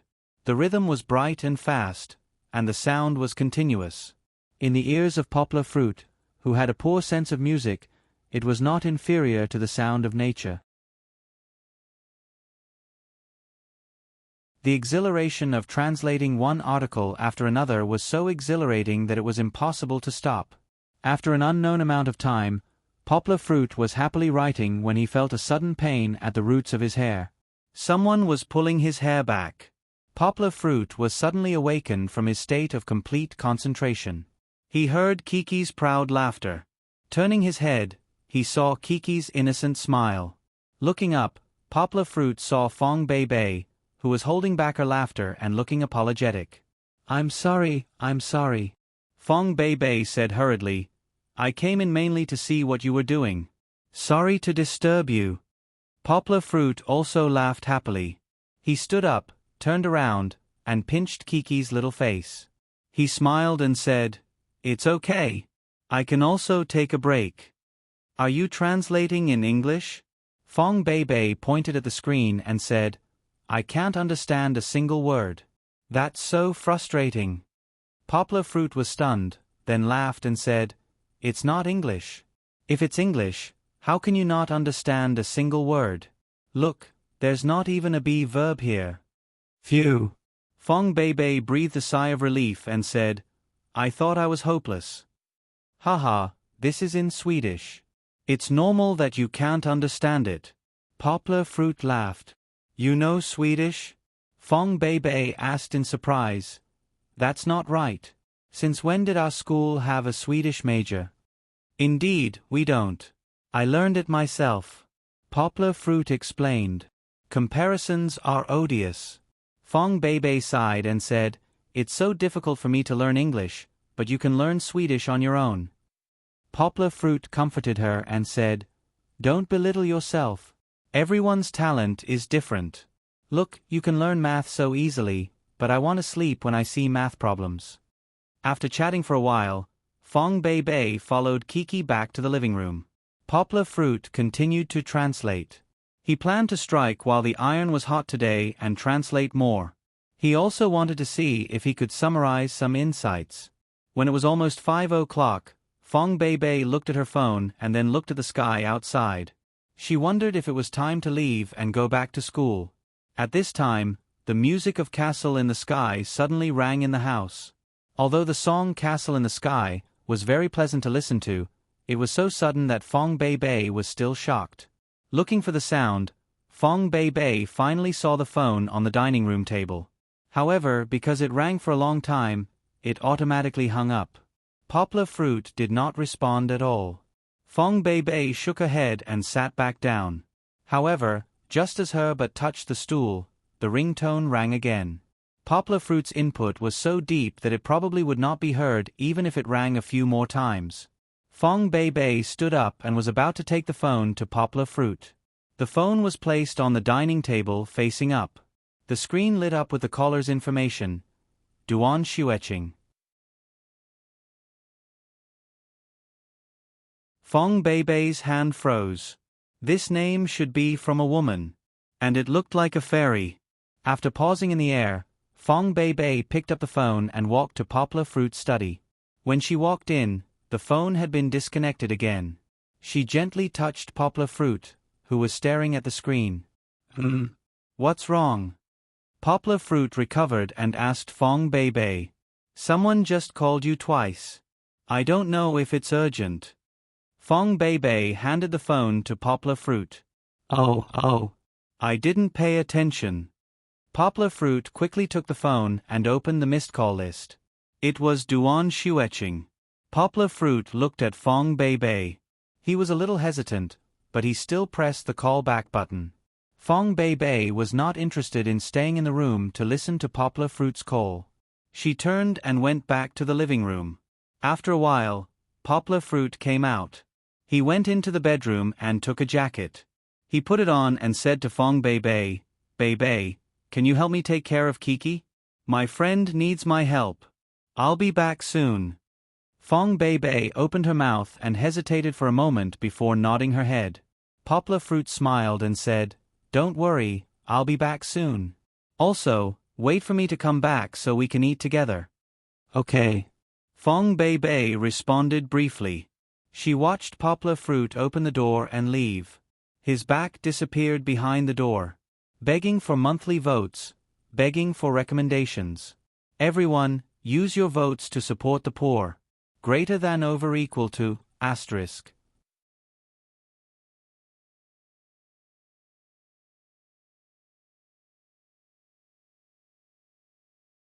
Chapter 172. With Fong Beibei helping to take care of Kiki at home, Poplar Fruit walked out with peace of mind. When he ran to the entrance of the community, Poplar Fruit remembered that he didn't prepare anything, but it was too late at this time. He simply stopped a taxi and got in. On the way to Duan Xueqing's unit, Poplar Fruit remembered the conversation he had with Duan Xueqing on the phone. Her voice was still so ethereal and weak. "Brother Yang, can you come to the unit to pick me up?" Poplar Fruit asked her what happened. Duan Xueqing hesitated for a moment before telling Poplar Fruit the cause and effect. It turned out that since the last class reunion, Liang Zhanglin asked Duan Xueqing's unit from someone and then ran to the unit for many days to wait for her. Liang Zhanglin was like a fly. She couldn't get rid of him. Duan Xueqing was annoyed to death seeing him every day. She hoped that Poplar Fruit could come to pick her up from work. Maybe then, Liang Zhanglin would know the difficulty and retreat. Poplar Fruit felt that this identity seemed to be very familiar. Isn't this the legendary shield or fake boyfriend? However, Poplar Fruit agreed readily. Firstly, Duan Xueqing was his good friend, and it was his duty to help her. Secondly, didn't he also dislike that brat Liang Zhanglin? It was a good opportunity to annoy him. After getting out of the taxi, Poplar Fruit glanced at a white BMW. To be exact, he glanced at Liang Zhanglin, who was smoking with the window open. His elbow was on the edge of the window and half of his head was exposed. White smoke was coming out of his mouth from time to time. The white smoke drifted a little further away and was blown away by the cold wind. From the shiny hairstyle of the moose, Yang Guo recognized this guy. Poplar Fruit didn't go forward to trouble him. Instead, he walked under the eaves where Liang Zhanglin couldn't see. He took out his phone and sent a message to Duan Xueqing, "I'm here. I'm at the door." "Okay." Duan Xueqing's reply was simple and neat, just like her style. Poplar Fruit glanced at it and smiled. He put the phone back in his pocket and leaned on the eaves to observe the situation. Duan Xueqing got off work at 5:30. Poplar Fruit came a little earlier. However, around 5:35, Duan Xueqing appeared at the entrance of the street office building. She was wearing a long beige sweater with the hem hanging below her butt. It was a little loose, but against her slender figure, it gave off a fashionable feeling. She was wearing a short skirt with woolen tights. Her long legs attracted a lot of attention even without wearing high heels. Duan Xueqing looked around at the entrance. Many staff members of the street office walked out, but she was still the most beautiful and eye-catching one. Poplar Fruit saw Duan Xueqing. Liang Zhanglin also saw her. He quickly threw away the cigarette butt in his hand and opened the storage compartment in front of the driver's seat. He took out a breath freshener and sprayed it into his mouth. Then, Liang Zhanglin looked at his hairstyle in the mirror. He picked up a big pot of red roses from the front passenger seat and opened the door to Duan Xueqing. The bouquet of roses was huge. There were about 99 roses in the shape of a heart. It was so big that Liang Zhanglin could only hold it with both hands and welcome Duan Xueqing. He looked affectionately into Duan Xueqing's eyes and said, "Red, seriously, a treasure sword is given to a hero, roses are given to a beauty. Xueqing, only this delicate and beautiful rose is worthy of your devastatingly beautiful face." Cries of admiration came from the side. Many women covered their mouths. Their eyes couldn't help but drift to the diamond-studded watch on Liang Zhanglin's left hand and the BMW car key on his waist. Seeing that it was Liang Zhanglin, Duan Xueqing knitted her brows. Liang Zhanglin's strong cologne hit her nose. Duan Xueqing, who was obsessed with cleanliness, took 2 steps back in disgust. She was wondering why Poplar Fruit wasn't here yet. Didn't he say that he was already here? She dodged, but Liang Zhanglin didn't let it go. He held the bouquet and rubbed his face. Then he leaned over and said affectionately, "Xueqing, be my girlfriend." Hearing this confession, the surrounding onlookers cheered loudly. "Excuse me, excuse me, excuse me." Duan Xueqing heard this voice and her spirit was lifted. She looked over the bouquet. Liang Zhanglin was still waiting for Duan Xueqing to say something, but he suddenly felt a force acting on his body. He couldn't help but be pushed to the side. Looking to the side, Poplar Fruit's familiar face appeared in front of him. Under Liang Zhanglin's astonished gaze, Poplar Fruit smiled and took out a flower from the bouquet he was holding. He handed it to Duan Xueqing. Poplar Fruit pinched the flower and looked at Duan Xueqing. He smiled and said, "Come, let's go home." Liang Zhanglin didn't react. The people around him were also stunned. What was going on? She didn't care about what others thought. Duan Xueqing's cold face was like a spring breeze, blooming with a smile that made 100 flowers pale in comparison. The onlookers watched as Duan Xueqing took the bouquet and obediently hooked her arms around Poplar Fruit's arm like a little wife. For a moment, the sound of glasses shattering fell to the ground. Poplar Fruit and Duan Xueqing walked for a while before Liang Zhanglin finally reacted. He looked at the bouquet in his hand. The one in the middle had been plucked and only a black hole was left. It was like an eye, mocking him for being stupid. Liang Zhanglin threw the roses on the ground, then quickly walked in front of Yang Guo and the others, blocking their path. "Wait. Xueqing, where are you going with him?" Liang Zhanglin asked with an unhappy expression. "Move." Duan Xueqing coldly spat out 2 words. Liang Zhanglin said in a low voice, "Xueqing, don't be fooled by him. He already has a child." Poplar Fruit's face darkened. "What does it have to do with you?" Duan Xueqing, who had a good upbringing, didn't curse in the end. "Please move," Poplar Fruit said with a faint smile, but his tone was unquestionable. Liang Zhanglin wanted to stand there and say, "What can you do to me if I don't move?" But how could he contend against Poplar Fruit's strength? Immediately, he was pushed away again without any resistance. Liang Zhanglin's face was gloomy as he watched Poplar Fruit and Duan Xueqing hail a taxi and leave. He hatefully turned around and returned to his car with a stomach full of anger. He slapped the steering wheel and scolded, "F*CK, that be *TCH who doesn't know what's good for her." She didn't take a BMW and instead took a poor taxi. He took out his keys and started the car. He didn't want to stay here and embarrass himself. On the way, Liang Zhanglin was thinking about how to take revenge on Poplar Fruit. He couldn't find someone to beat him up. He almost got himself into trouble because of the incident last time. Besides, if he injured Yang Guo, with Song Jiwen's relationship with him, the police would find out that he was the one who injured him. That would be asking for trouble. Liang Zhanglin racked his brains and suddenly remembered that someone gave him a business card some time ago. Find that private detective. Liang Zhanglin had a flash of inspiration. When the private detective gave him the business card, didn't he say that he wouldn't pry into any private matters? Liang Zhanglin wanted to use it to find out about the girlfriend who dumped him before, but because the price was too high, he gave up on it. But now he could use it. So what if it was a little expensive? As long as he could find out some useful information, it would be worth it.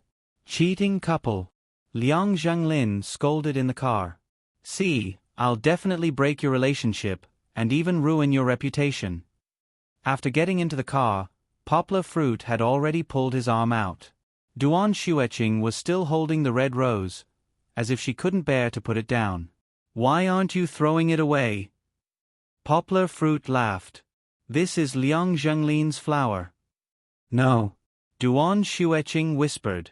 She added in her heart, although you didn't buy it, this is the first time you've given me a flower.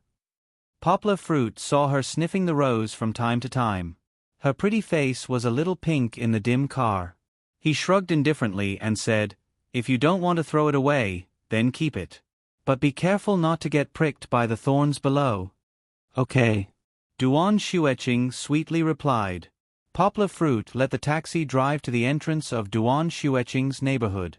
Looking at Duan Xueqing, he smiled and said, you can go back first. Duan Xueqing looked at him with sparkling eyes and said, let's go up and sit for a while. No need, it's not like I haven't been to your house before. Haha. Poplar Fruit laughed. Then, let's go have dinner together? Duan Xueqing suggested. There's a restaurant that makes delicious fried rice. Poplar Fruit hesitated for a moment. He thought of Fong Bei, who was still waiting for him at home. It was already past 6 o'clock. In the winter, the sky darkened quickly. In the blink of an eye, it was already night outside. She should be starving. Shaking his head, Poplar Fruit said, no, Kiki is at home. I have to hurry back. Duan Xueqing was a little disappointed, but she knew that Kiki was Poplar Fruit's favorite. She didn't say anything more. Holding the rose in her hand, she said goodbye to Poplar Fruit. She didn't turn back until she saw Poplar Fruit's taxi disappear from her sight. Poplar Fruit let the taxi stop at a restaurant. Then, he went in to order a portion of yam pigeon soup, a large portion of chestnut pigeon soup, and 2 portions of rice. When he got home, it was almost 7 o'clock. Fong Bei was indeed a little anxious. Kiki was already tired and fell asleep. Seeing Poplar Fruit sweating profusely and carrying 2 large bags of things in, Fong Bei's unhappy mood eased a lot. Where's Kiki? Poplar Fruit asked as he put down the things. Sure. Fong Bei stared at him and whispered, she's asleep. Poplar Fruit said with an apologetic face, you must be starving. Wash your hands and come eat. I bought cooked food. Fong Bei watched Poplar Fruit magically take out a large bowl of soup and rice from the 2 bags. Under Poplar Fruit's urging, she went to the kitchen to wash her hands. She also washed the bowls and chopsticks. Use the bowls and chopsticks at home. It's hygienic and environmentally friendly. Fong Bei whispered. Poplar Fruit nodded in agreement. Drinking the warm pigeon soup, Fong Bei raised her head and secretly looked at Poplar Fruit. Although Poplar Fruit was usually a little rough, he was still very considerate when it came to the details. Well, I can't blame him. Begging for monthly votes, begging for recommendations. Everyone, use your votes to support the poor. Greater than over equal to, asterisk.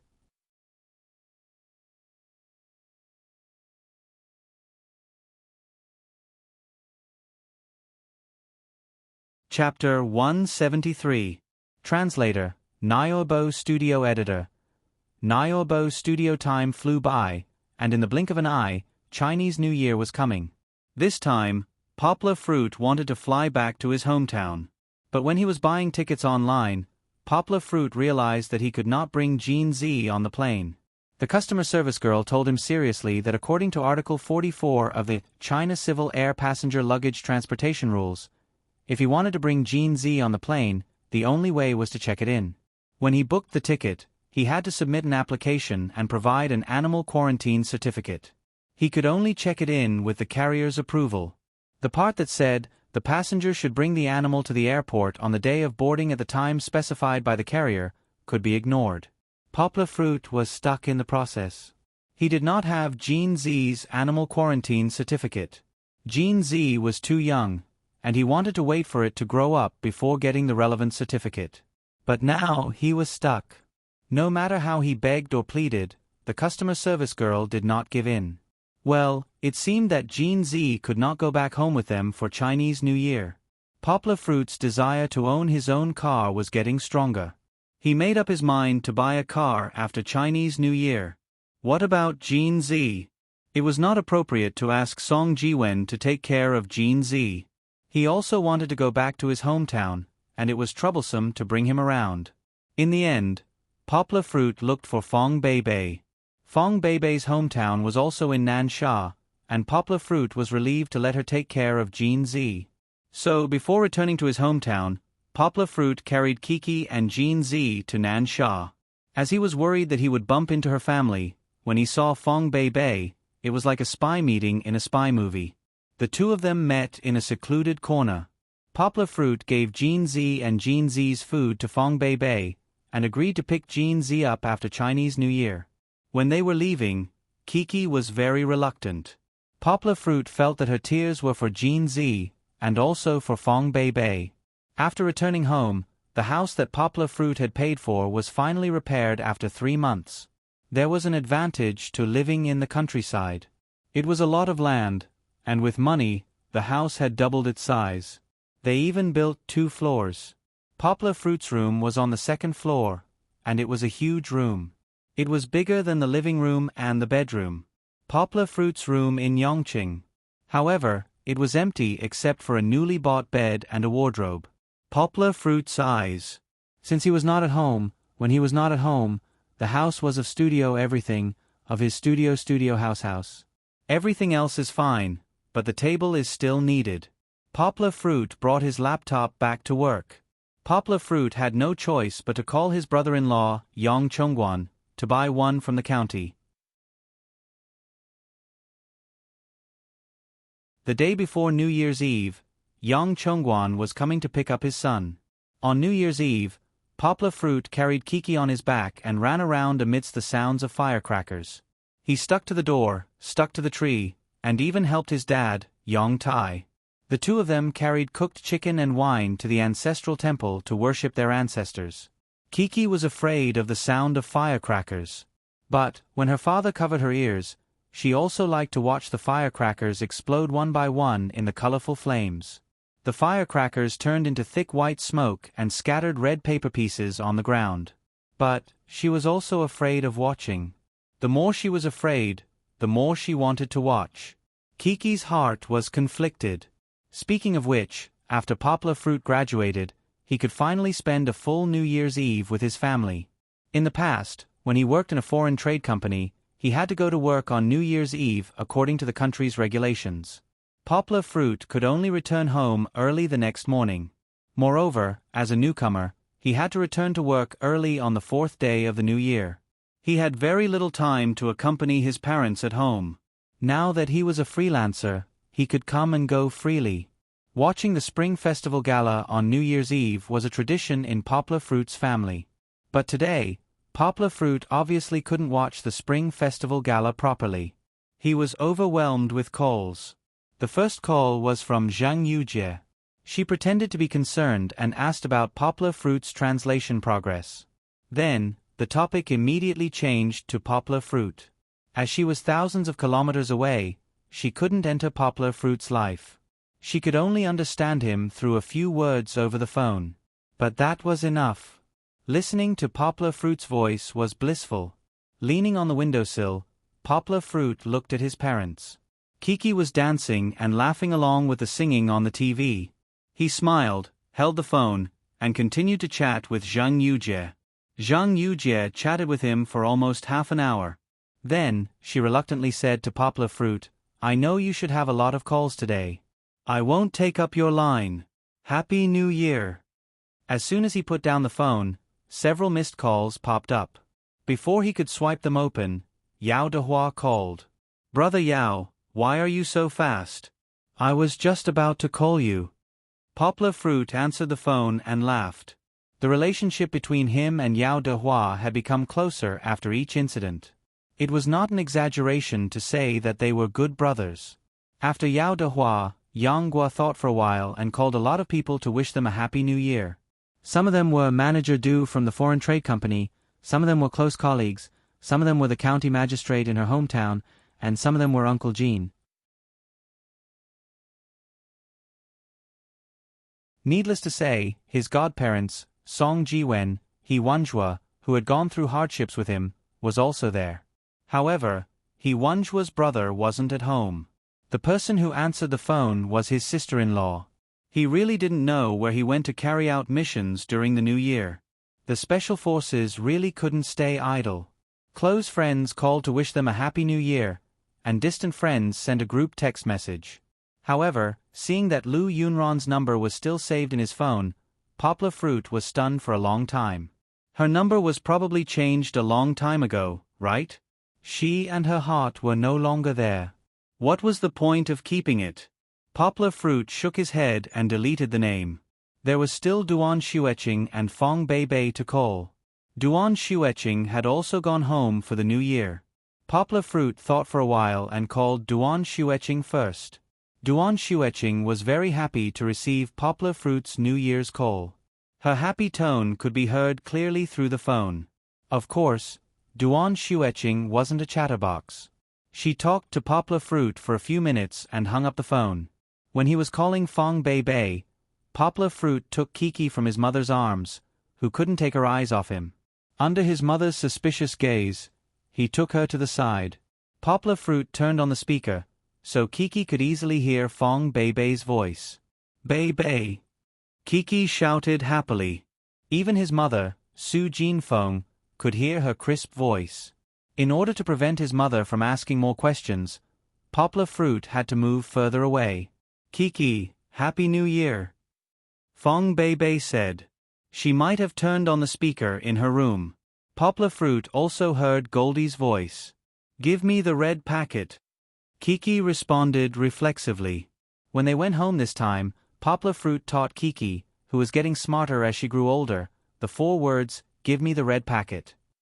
He also thought that she could act cute in front of her relatives and earn more money. In the end, Kiki couldn't wait to show off to Fong Beibei. Fong Beibei heard it and laughed. She said angrily, "Uncle, you're teaching Kiki bad things. Begging for monthly votes, begging for recommendations. Everyone, use your votes to support the poor. Greater than over equal to. You're tuning in to the Narrate and Escape YouTube channel. Don't forget to subscribe and join us on this journey to catch the most captivating stories.